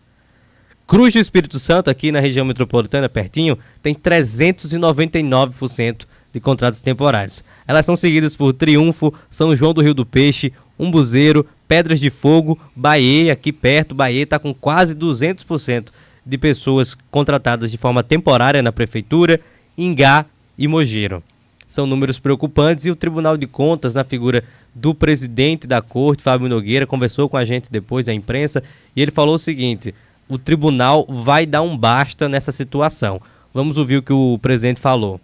Chama a atenção alguns municípios que têm, por exemplo, 480% de temporários a mais do que os servidores efetivos. Baía da Traição, por exemplo, tem 134 efetivos e 644 temporários, contratos temporários. Cruz do Espírito Santo tem 237 efetivos e 947 temporários, um percentual de quase 400%. E daí por diante. Então o tribunal vai dar um basta. Não é possível que se transforme no âmbito do estado da Paraíba temporário em efetivo. Aí o Fábio Nogueira fala sobre esse basta. Eles fazem recomendações, eles acompanham os municípios, mandam notificações para eles.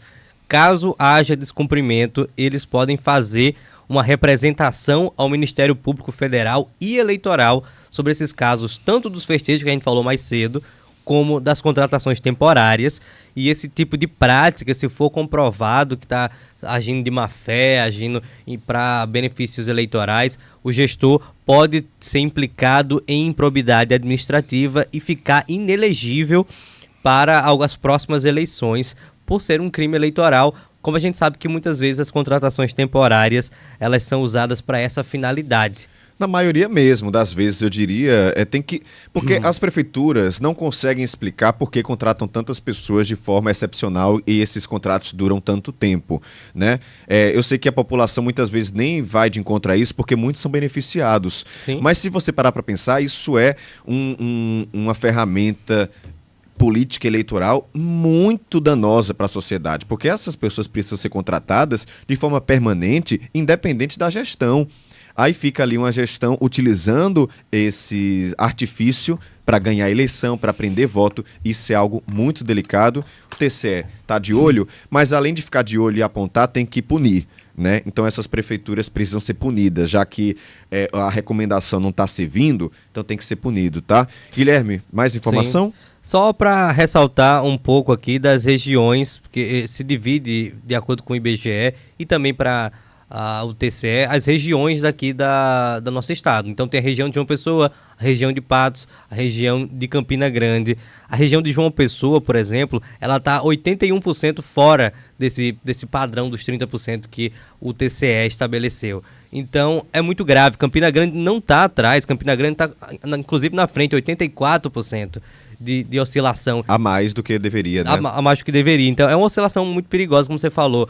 A população não se volta contra isso porque vê como um benefício, mas acaba a longo prazo sendo um malefício, porque a pessoa perde a oportunidade de ter uma vaga efetivada, de uma vaga com estabilidade dentro das prefeituras, e o número de vagas que um concurso público pode oferecer fica muito menor, né?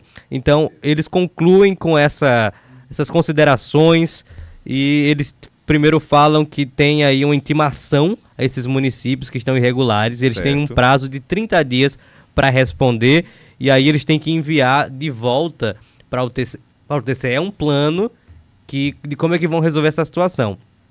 Ele falou, o auditor falou que a ideia do TCE não é demitir quem está servindo para o município, quem está prestando algum serviço de qualidade para a população. Então, o gestor ele manda um plano para o TCE, explicando como é que ele pretende fazer, o que é que pode ser explorado, quem está servindo e quem está a mais ali. E aí, mas o Fábio Nogueira, que é o presidente da corte, foi categórico. Tem que ter demissão.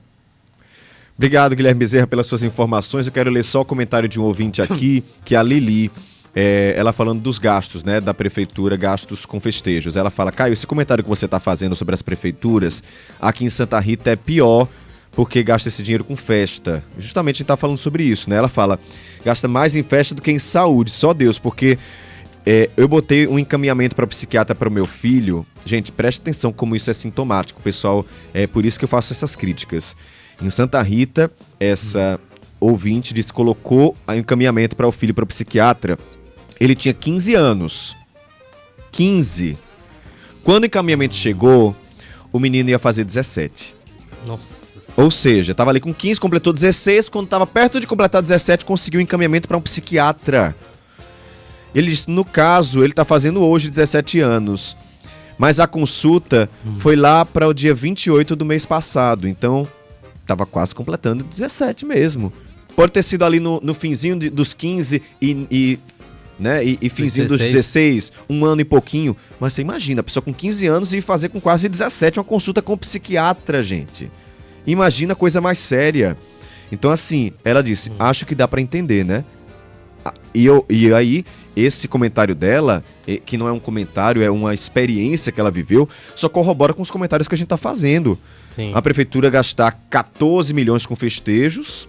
Santa Rita despontou nos rankings como uma cidade que está investindo mais, como o TCE apontou. Isso.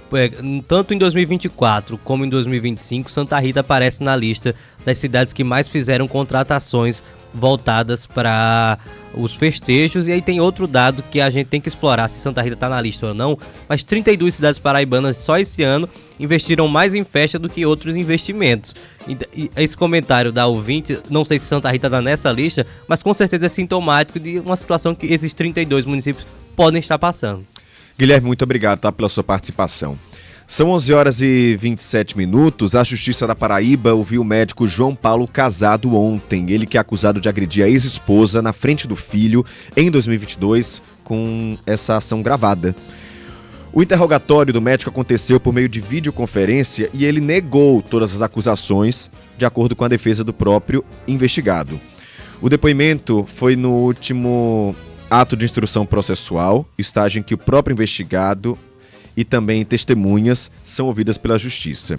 Depois vão ser feitas alegações finais e determinações de sentença do caso pela Justiça e ainda não tem prazo para que isso aconteça.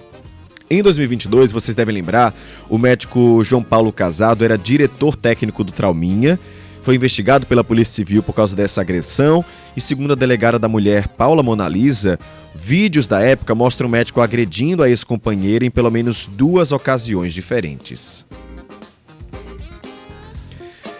Informação agora sobre o Ministério Público da Paraíba ter entrado com ações contra a Prefeitura de Cabedelo e 3 empresas pela construção de prédios que violam a ordem urbanística e ambiental, ou seja, ultrapassam a altura permitida pela lei do gabarito.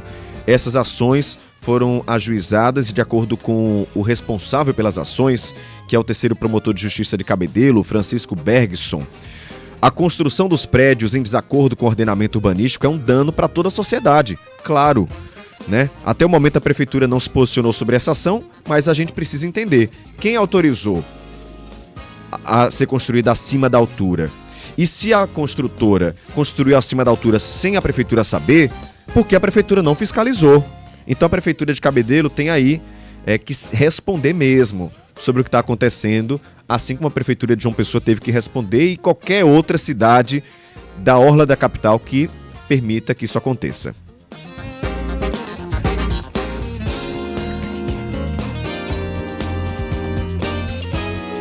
São 11 horas e 29 minutos, quero falar com você que foi ou que está pretendendo ir para o Parque do Povo em Campina Grande, porque tem muita gente perdendo os pertences por lá. E você sabia que tem um espaço chamado Achados e Perdidos? Muitos forrozeiros têm procurado o setor para encontrar documentos, além de outros objetos, e quem explica como ter acesso é Ademar Trigueiro. O trecho da cidade cenográfica Vila Nova da Rainha no Parque do Povo tem um serviço super importante para os forrozeiros. é o Achados e Perdidos. Veio curtir a noite no PP e perdeu algum documento, carteira, algum utensílio? É aqui onde você pode encontrar. Para a gente entender melhor desse serviço, Fátima Jerônimo, coordenadora do Achados e Perdidos. Fátima, como é que funciona tudo isso? Olha, a gente começa às 6h, à meia-noite, com uma equipe. Então, essa equipe, todos os dias, recebemos documentos e objetos. Tudo isso é catalogado, o forrozeiro que veio, perdeu alguma coisa, pode procurar por aqui. Pode nos procurar, estão por aqui. O ano passado, nós temos ainda 900 documentos sem a procura. E esses 900 documentos também estão aqui, também estão disponíveis para serem retirados? Estão lá no Espaço Cidadão, que sim, é lá na integração. Fátima, muito obrigado pelas informações. Fica esse alerta para que as pessoas possam procurar este espaço, procurar esse serviço que é tão importante, evita tanta dor de cabeça e permite curtir o São João de uma forma mais saudável. Tá aí, se você perdeu ano passado e não fez seu documento ainda, tem mais de 900 por lá. Eu acho que quem perdeu e não foi procurar deve ter feito outro, né? Mas se quiser, vai lá, tem mais de 900 e tem os desse ano também. Agora, uma dica para esses grandes eventos, né? É você usar uma doleira. Além de não ser assaltado, não levarem ali o seu celular, você fica com todos os documentos presinhos ali, próximo ao corpo, entre a calça, o short, o corpo, né? Então, é uma dica para quem vai para grande evento. Se você está indo pela primeira vez, faz isso, garante sua segurança e não perde os documentos. É uma dor de cabeça ter que tirar tudo de novo, né? 11h31, Repórter CBN, a gente volta já. Repórter CBN.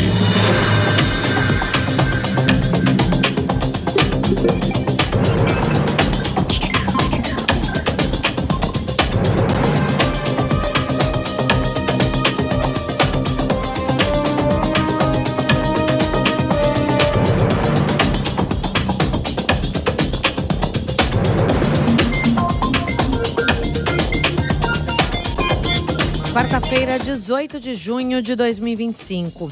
A parcela da população que diz sentir orgulho de ser brasileiro recuou para 74%, aponta a pesquisa Datafolha divulgada nesta manhã. Em 2023, o índice era de 83%. Já as pessoas que dizem ter mais vergonha do que orgulho da nacionalidade aumentaram de 16% para 24% no mesmo período. Entre setembro de 2023 e junho de 2025, o sentimento de pessimismo em relação ao Brasil passou de 47% para 50%, enquanto os otimistas diminuíram de 35% para 31%. O estudo foi realizado em 136 cidades com mais de 2.000 pessoas. A Defesa Civil do Rio Grande do Sul confirmou a segunda morte causada pelas chuvas que atingem o estado. Segundo o órgão, mais de 2.300 pessoas estão desalojadas ou desabrigadas. Ao todo, 51 municípios reportaram danos causados pelos temporais. Uma ação do Ministério do Trabalho e Emprego resgatou 57 pessoas em situação análoga à escravidão no interior da Bahia. As vítimas bebiam água armazenada em galões de produtos químicos e amarravam sacos plásticos nos pés porque não tinham calçados adequados. As fiscalizações foram feitas em fazendas de Canaúba e Cisal, nas cidades de Várzea Nova e Gentil do Ouro. O Fluminense embolsou cerca de 5 milhões de reais por ter empatado com o Borussia Dortmund da Alemanha pela Copa do Mundo de Clubes da FIFA. Palmeiras já havia recebido o mesmo valor pelo empate com o Porto. Já Botafogo e Flamengo faturaram aproximadamente 11 milhões de reais cada pelas vitórias na competição.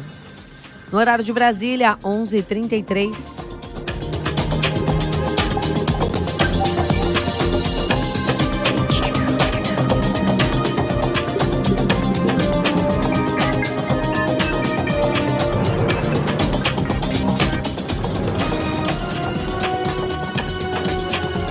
Repórter CBN.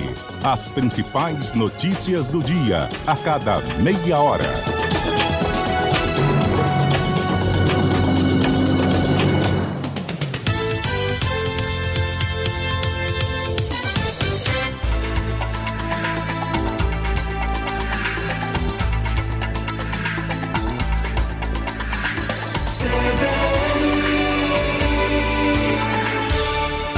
CBN João Pessoa. 11h35. Nutrição e Saúde, com Érica Nóbrega. Oi, Érica, bom dia para você. Bom dia! Tudo bem contigo? Tudo em paz, minha gente. E o São João aí, animado todo mundo forroseando muito. Com certeza, viu? Tá chegando e assim, a gente não pode dizer que tá chegando, já chegou, né? Desde o mês passado já tem festa em Campina Grande, vai até julho. Ou seja, a gente não tem mais aquela preocupação, Érica, de dizer assim, é um fim de semana que o pessoal vai comer desordenadamente comida de São João. É porque tem todo fim de semana. E aí? E aí, como é que faz, Érica? Todo fim de semana tem que estar regrado, tem que ter cuidado com o que vai colocar ali para dentro da barriga, né? Tem que cuidar da alimentação, tem que ter essa preocupação ou pode relaxar um pouco? Eu acho que essa época você tem que comer alguma coisa de milho, mesmo a gente sabendo que o milho é mais calórico. Mas eu quero dizer que o milho tem muita riqueza, tem fibra, tem vitamina A, vitamina C. O grande problema é a gente pensar em deixar de comer o milho e se fartar das preparações de milho. Acho que você pode ir nas preparações que tem milho, como canjica, como pamonha, tem que experimentar, gente. Pelo amor de Deus, é muito bom. Agora, se você tiver a opção de, nesses lugares, ter algo, por exemplo, que não seja tão gordo, porque a gente sabe que tem lugar que faz a comida de milho toda enlatada. Que o coco, por exemplo, vem dentro de um vidro, o negócio aí não é tão natural quanto a gente fazer e ver, e tem algumas padarias e casas que vendem, que você sabe que muitas vezes tem menos açúcar, algumas, em vez do leite, é só leite de coco de verdade. São boas escolhas que a gente pode estar fazendo lá na hora de e fazer a opção de comer a canjica e a pamonha. Mas eu acho que você tem que comer com moderação. Agora, quero lhe dizer que o milho, ele está no grupo dos pães. Então, meus senhores, lá no café da manhã, eu tô afim de hoje, no café da manhã, comer uma canjica, uma pamonha. Não vai fazer comer canjica, pamonha e pão, não, porque aí o negócio vai atrapalhar, a barriga vai crescer e o peso vai subir. Faz a troca. Se vai comer canjica, come, por exemplo, um pratinho daquele de canjica, dá para você comer com café, né? Até colocar uma fruta, um ovo, ou então um queijo lá no café da manhã.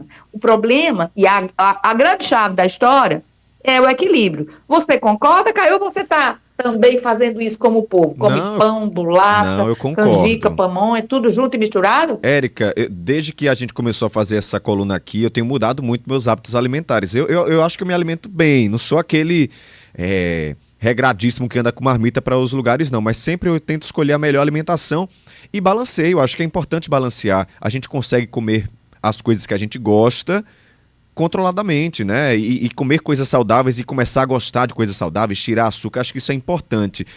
Dentre os alimentos de milho, Érica, a gente conseguiria elencar qual seria o mais saudável e qual seria o para comer menos? Por exemplo, o milho em si só, o próprio milho acho que seria o mais saudável, né?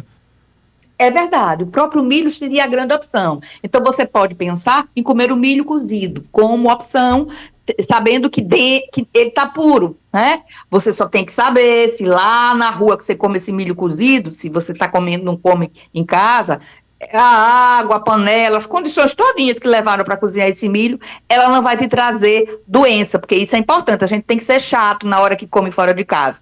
Mas como você exatamente falou, a condição de menos caloria, de menos possibilidade de te engordar é o milho mesmo. Mas você pode fazer o seguinte, você come ou o milho, ou a canjica, ou a pamonha, tá? Uma outra dica que dou, se você sai de casa e está pensando em forrosear e vai tomar álcool, tá? Importante se alimentar antes, importante controlar a quantidade do álcool. Não é interessante nesse momento que você coma o milho, porque o milho, a digestão dele, porque ele é muito fibroso, ela é mais demorada. Faz a opção de canjica ou pamonha. Entre canjica e pamonha e bolo de milho, tem algum que seja mais calórico ou qual deles é o menos calórico? coloco todos os 3 no mesmo nível. né? Acho que vale a pena você comer um de cada, tá? Porque, de modo geral, a preparação, você tem os ingredientes muito parecidos entre eles. De modo geral, eles têm coco, eles têm açúcar, eles têm leite. Se você vai comprar para você comer em casa, observa no lugar se tem algo um pouquinho mais light, algo que, por exemplo, tem menos açúcar, a quantidade de leite é menor. Isso faz uma diferença grande na escolha. E o sal, hein? Porque tem um ouvinte aqui, o Marcos Rodrigues, diz: milho é ótimo, mas cuidado com o sal. Tem gente que também pega e fala: o milho é natural, vou comer, e bota 1 quilo de sal em cima, né? Isso, maravilhosa colocação, não é preciso sal nenhum, não é? Você já tem, se você já faz o cozimento com sal, minha gente, não precisa, eu já vi gente comendo milho assim, não sei se vocês já viram, pega a espiga de milho cozida, põe sal e muita manteiga da terra, gente do céu, é para matar, né? Imagina a dor de barriga que vai dar. Eu fico só de imaginar, cuidado. Fico enjoado. Afinal, já. é milho que você vai querer comer ou manteiga? E o Matheus Gadelha, nosso ouvinte também, está dizendo que come canjica e pamonha todos os dias, no café da manhã e à tarde. Ele pergunta se faz mal, Érica. Não faz mal, né, minha gente? Mas veja bem, também não sei como é que você tá aí, o seu peso, sua altura, barriguinha. É preciso a gente ter uma ideia geral. Como é calórico, porque tem uma quantidade maior de quê? De gordura, né? Pelo próprio gordura boa. Leite de coco não é uma gordura ruim. É interessante que você analise, né? Se você não vai exagerar. Porque de repente você tá no café, no lanchinho e no jantar, né? Mas essa é a época da gente se fartar disso, tá? Então, se você, no seu lanche da tarde, se você comia um pão e você está trocando por canjica ou pamonha, você pode fazer mais ou menos a mesma quantidade, tá? Então, se você comia um pãozinho de 50, pesa aí quanto é que dá uma canjica ou uma pamonha e não extrapola de 50 gramas, senão daqui a pouco a gente vai ter problema de peso. Érica, João Ricardo perguntando: é melhor milho cozido ou milho assado? É interessante o milho cozido. O milho assado, eu tenho percebido, né, não sei se vocês veem, ele está sempre muito tostado. Os alimentos que são tostados e que nele a gente encontra crosta, já existe muito trabalho científico que fala muito mal disso. Desde a carne, ao milho, a tudo que encrosta e queima. Eles são considerados até alimentos que podem potencializar a condição de desenvolver câncer. Mais um ouvinte, o Givanildo, perguntando o seguinte: quantas vezes, Érica, eu devo comer cuscuz na semana? Tô curioso, porque eu como todo dia praticamente. Gente, o cuscuz, se você substitui pelo pão, né, e você diminui a farinha de trigo, você pode comer todo dia, não tem problema, né? E aí, se você, vamos imaginar, no café da manhã tem lá a condição de você comer o carboidrato, você pode sim comer o cuscuz todo dia. Tem alguns trabalhos que fazem uma correlação de um cuscuz aumenta a pressão, mas isso é muito relativo com a quantidade de sal. Eu acho muito interessante, tá sempre com a proteína boa, cuscuz com ovo, com uma verdurinha tipo um refogadozinho de cebola, tomate, pimentão e coentro, faz uma diferença. E a própria fibra do cuscuz, que pode aumentar ele sozinho a glicose no sangue, se você faz com a proteína junto, ou queijo, ou ovo, ou carne, ou frango, e uma verdurinha, não sobe tão rápido, não. Ou seja, cuscuz faz bem, é igual uma outra fonte de carboidrato, né? Tem ali a fibra, mas é o sal que o pessoal exagera também, né, Érica? E para encerrar... Exatamente, tudo na medida certa. Se você exagerar no sal, também não faz bem à tua saúde. Vê se você consegue trabalhar o paladar de sal. Se você é do tipo que tudo que você vai comer tem que ser muito salgado, vai diminuindo até você perceber: nossa, mãe, como isso agora tá salgado, que era o sal que eu botava e agora diminuí e já tô sentindo que tá me incomodando. É a mesma coisa que a gente faz pro açúcar. Vai diminuindo a quantidade, você vai educando a língua, vai percebendo que a própria língua distingue. Quando tem um pouco mais, diz: nossa, como tá doce. Ah, tá salgado demais. Tem até uma dica que você sempre trouxe pra gente encerrar, que é não ter aquele saleiro em cima da mesa, né? O sal cru, ele é absorvido numa velocidade de 100 vezes maior do que o sal cozido. Portanto, o sal é para botar na comida, não para trazer na mesa. Até mesmo o sal rosa, que é muito rico em outros nutrientes. Não bota sal na mesa. Sal é para colocar lá na cozinha, usar na panela e com moderação. São João a gente pode curtir, minha gente.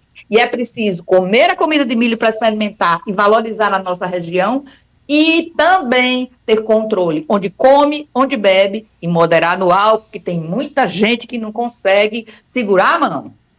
Érica Nóbrega, muitíssimo obrigado pela sua participação. Boa semana para você. Para vocês também, Feliz São João. Feliz São João, Érica. Agora são 11h45.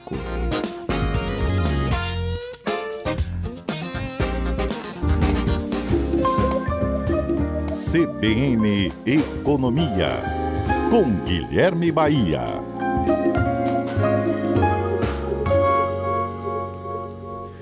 Hoje, como acontece a cada 45 dias, se reúne o Copom, que é o Comitê de Política Monetária, para definir a nova taxa Selic. Há uma grande expectativa de que ela, dessa vez, não mude, permanecendo no patamar de 14,75% ao ano. Tá alta, viu, essa taxa? Sempre que se fala de mudança da taxa Selic, é comum as pessoas pensarem em mudar os seus investimentos. Então, para nos ajudar a pensar no que fazer e no que não fazer, a gente conversa com o Guilherme Bahia. A partir de agora, Bahia, seja bem-vindo. Bom dia, Caio. Bom dia, ouvintes. Sempre muito bom participar. Vamos falar sobre o Copom, que a gente está todo mundo de olho, né? Sempre fica, e está cada vez mais porque essas taxas vêm subindo. O Copom, durante todo o ano, tem aumentado essa taxa. Há a possibilidade dela ficar no mesmo patamar, ou seja, quebrar esse ciclo de crescimento. Ainda assim, o que é que você pensa sobre investimento? Essa quebrada do ciclo, se acontecer, é hora de mudar o investimento? O que é que se deve fazer ou não fazer? Bom, é muito comum a gente ver nos portais, de uma maneira geral, sempre o que fazer com a taxa Selic agora que está nesse patamar, o que está naquilo, o que muda e etc. A grande questão é que não é a mudança da taxa Selic que determina se é hora de mudar os investimentos ou não. É, primeiro, essa mudança de tendência e, segundo, o que o Copom faz, em geral, é atestar aquilo que o mercado já vem fazendo há muito tempo. Então, primeiro o mercado começa a se comportar a partir do acompanhamento de tendência de inflação e por aí vai, e depois o Copom ele meio que encerra este momento. Então, quem, por um lado, deixa para fazer uma mudança nessa situação de taxa, já está atrasado e meio que pegou o bonde andando. O que, para determinados aspectos, não é ruim. Por quê?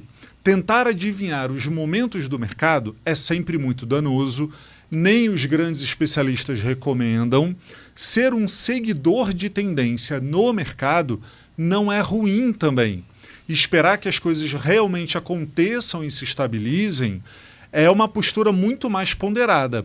E aí eu quero trazer o que eu entendo que é novo e vale ser colocado aqui, é que esse comportamento de ficar mudando a cada notícia, a cada ideia e tudo mais, isso é muito caro. Isso gera custos de transação, que é você antecipar o pagamento do imposto de renda, quando você poderia esperar um pouco mais, visto que o imposto de renda nos investimentos acontece nos resgates. Então, mudar o seu investimento significa vender alguma coisa para comprar outra. E tudo isso vai fazendo com que essa mudança de carteira, tentando adivinhar o tempo certo das coisas acontecerem, traz custos que vão, piorando, vão deteriorando o seu resultado. E quase sempre isso é feito com base numa mudança, numa expectativa, em algo muito mais irracional, muito mais pelo medo do que pelo racional, pelo ponderado, pelo bem pensado. Então, é muito pertinente o que não fazer, que é não tomar uma decisão motivada por notícias. Espere os indicadores, converse com especialistas de quem a opinião realmente vale e, principalmente, das pessoas que são capazes de olhar para você e não para o mercado como um todo. Porque o comportamento do Caio, que, por exemplo, não tem filhos, na hora de investir, é diferente do comportamento do Guilherme, que, embora idades parecidas, Caio é bem mais novo que eu, mas temos perspectivas diferentes. de vida como um todo, de expectativas, de trabalho, de nível de renda e uma série de coisas. Então, são muitas informações que precisam ser levadas em conta para que, então, essa pessoa possa dizer, olha, é bom que você faça isso ou aquilo outro. Tá, então a gente ouve muitas coisas, lê muitas coisas sobre investimento, né? Como é que isso funciona? Como é que deve ser montada essa estratégia? Depende de quê? Depende de idade, de renda, de quanto tem para investir? Como é que funciona esse pensamento? Como é que ele deve ser, na verdade? Sim, sim. O nosso ouvinte precisa entender que mesmo o Guilherme, quando fala, ele tem um cuidado de fazer com que a fala atinja, por um lado, o maior número de pessoas, mas, por outro, ela pressupõe um comportamento médio da população. O que significa que cada indivíduo sozinho, ele foge muito da média. Então, pessoas que têm filhos e que, por exemplo, têm pais vivos, podem ser aqueles que vão ser os sustentadores dos seus pais no futuro. Então, essa informação somente de se Guilherme vai ser o responsável por ajudar a minha mãe na velhice dela ou não, já muda a maneira de investir. Então, prestar mais atenção em como essas características individuais mudam a sua maneira de investir, vão fazer com que você filtre melhor essas informações que são ditas por aí. Não é que você deva parar de ouvir, mas você tem que ser capaz de filtrar com base nas suas características individuais, para que você tome a melhor decisão para você. Porque às vezes quem recomenda tem esse viés chamado conflito de interesses, em que ele recomenda algo que é mais útil para ele, às vezes, do que para você individualmente. Perfeito. Guilherme Bahia, muito obrigado, tá, pela sua participação. Até mais. Bom São João, pessoal.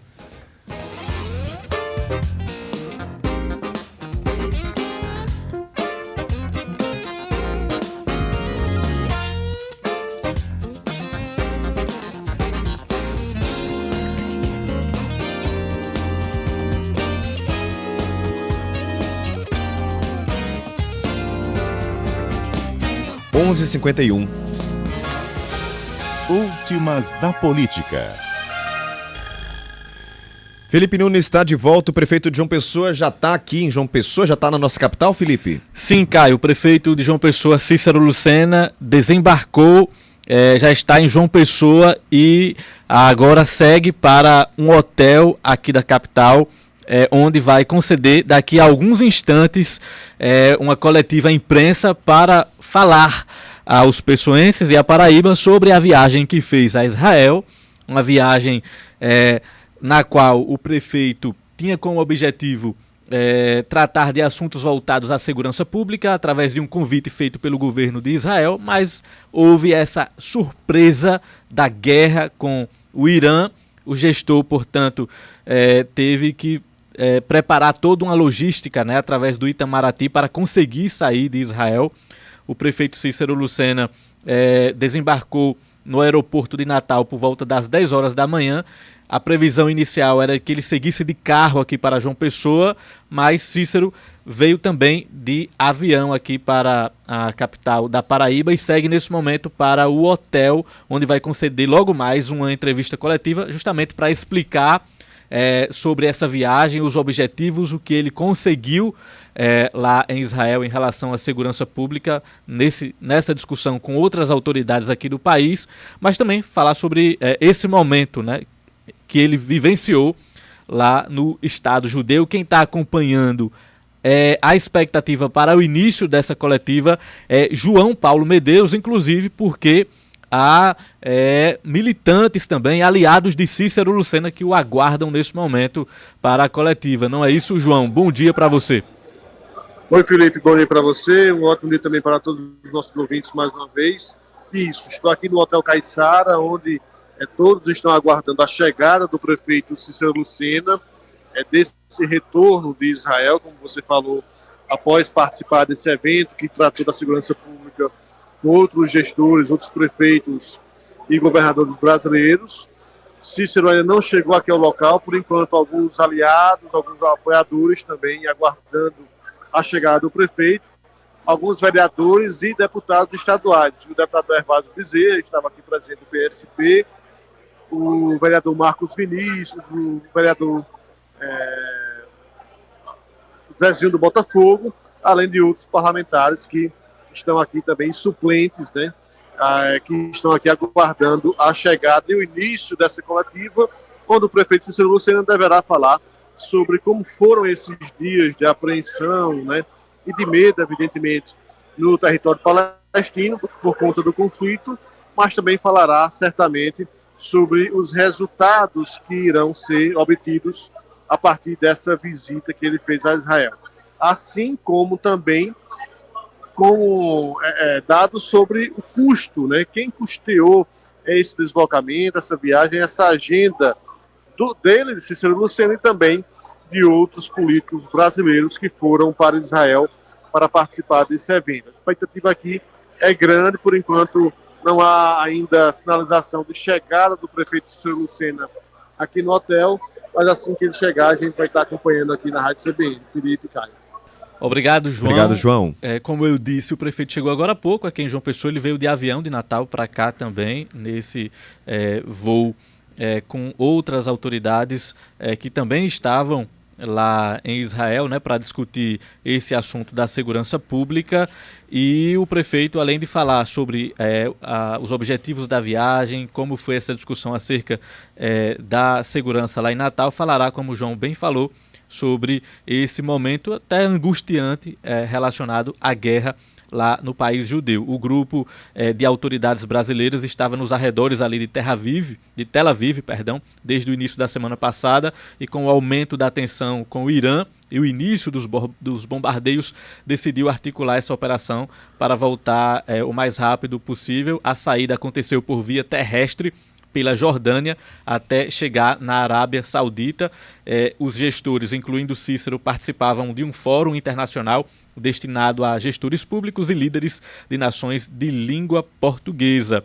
E essa coletiva está se transformando também num evento político, Caio, porque inclusive nós já tivemos acesso a algumas imagens desse momento em que o prefeito Cícero Lucena vai falar, e há até militantes do prefeito com bandeiras, com faixas, com versículos bíblicos, adesivos da última campanha eleitoral.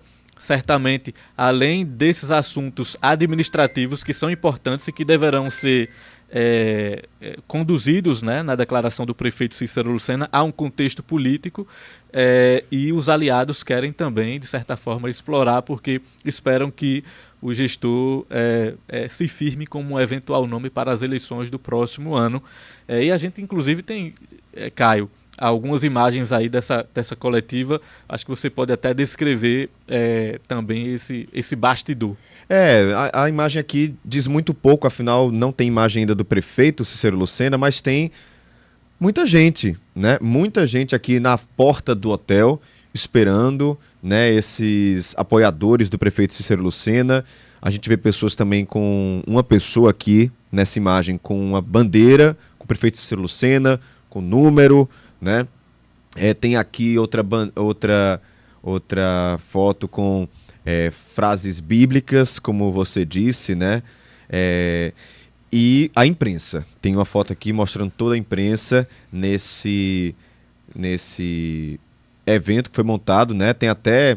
Eu diria, é uma coletiva bem produzida, viu, Felipe? Sim. Uma coletiva bem produzida. Acredito que é um momento que também o prefeito está querendo utilizar, né, de promoção política. Afinal, ele está nesse momento em que, não esconde de ninguém, está se colocando à disposição para disputar o governo do estado. Então, até luz profissional, né, de produção, de produtora no estúdio tem, para que a imprensa faça essa boa filmagem. Mas, como a imprensa tem sua responsabilidade, o prefeito vai ser questionado sobre a viagem, né? Por que foi para lá nesse momento, o que é que pretendia trazer, os custos. E se há algo, né, de concreto para João Pessoa, porque a gente sabe que a capital enfrenta sim um dilema voltado à segurança pública, e o Estado judeu, o Estado de Israel, é uma referência sim nesse quesito da segurança, justamente por enfrentar o terrorismo, por enfrentar o conflito com outros países desde sua fundação. Então desenvolveu de fato tecnologias que são referência hoje no mundo todo e que seriam oportunas sim para João Pessoa. Espero que o prefeito de fato possa trazer essa informação na bagagem aqui para a nossa cidade que vivencia a violência. Mas a gente vê também um exemplo de Israel não tão interessante, afinal Israel está em zona de guerra e atacando outros países, inclusive matando civis, né? A gente precisa ter um olhar muito criterioso com relação a isso também, né? A gente teve um bombardeio de Israel essa semana a pessoas que estavam recebendo comida. Então, o prefeito precisa ser questionado sobre tudo isso, né? E aqui eu não estou me posicionando ao lado de ninguém de guerra, afinal, guerra é maléfico para todos os envolvidos, né? Israel está ali na iminência também de um país que pode desenvolver uma arma nuclear, mas Israel é um país que não está no tratado nuclear. Então, são muitos questionamentos. A gente quer aprender, não sei se seria o ideal nesse momento, no momento de guerra, aprender com alguém que está fazendo tudo isso. De fato não havia, né, Caio? Quando o prefeito, é bom destacar, quando o prefeito foi para essa viagem, não havia guerra em Gaza? Não havia a guerra com o Irã, né, para trazer todo esse risco, porque há ali momentos de estabilidade. O Oriente Médio é sempre um barril de pólvora, diria assim, né? Mas daqui a pouco João Paulo Medeiros vai seguir acompanhando essa coletiva e certamente à tarde Angélica Nunes vai trazer as respostas ditas pelo prefeito Cícero Lucena. Para encerrar, eu queria usar um áudio de 5 segundos de uma ouvinte nossa, filha do João Ricardo, que mandou um áudio aqui pra gente. Caio Ismael, aqui é a Alice, feliz São João, aproveita bem São João. Muito obrigado pela sua participação, 9 aninhos aqui participando, um abraço grande para você. A gente chega ao fim com os trabalhos técnicos de Flávio Melo, na edição Felipe Nunes e na produção Renan Mesquita e Larissa Mendes. Apresentação Caio Ismael. Tchau, um abraço para vocês e até amanhã, viu? Repórter CBN.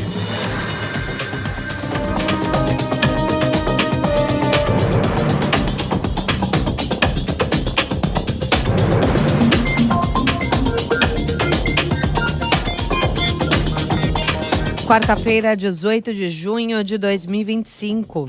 O governo federal liberou 500 milhões de reais desde o último sábado para o pagamento de emendas parlamentares. No final de semana, o presidente Lula tratou do assunto em uma reunião com o presidente da Câmara, Hugo Mota, com o deputado federal Arthur Lira e os ministros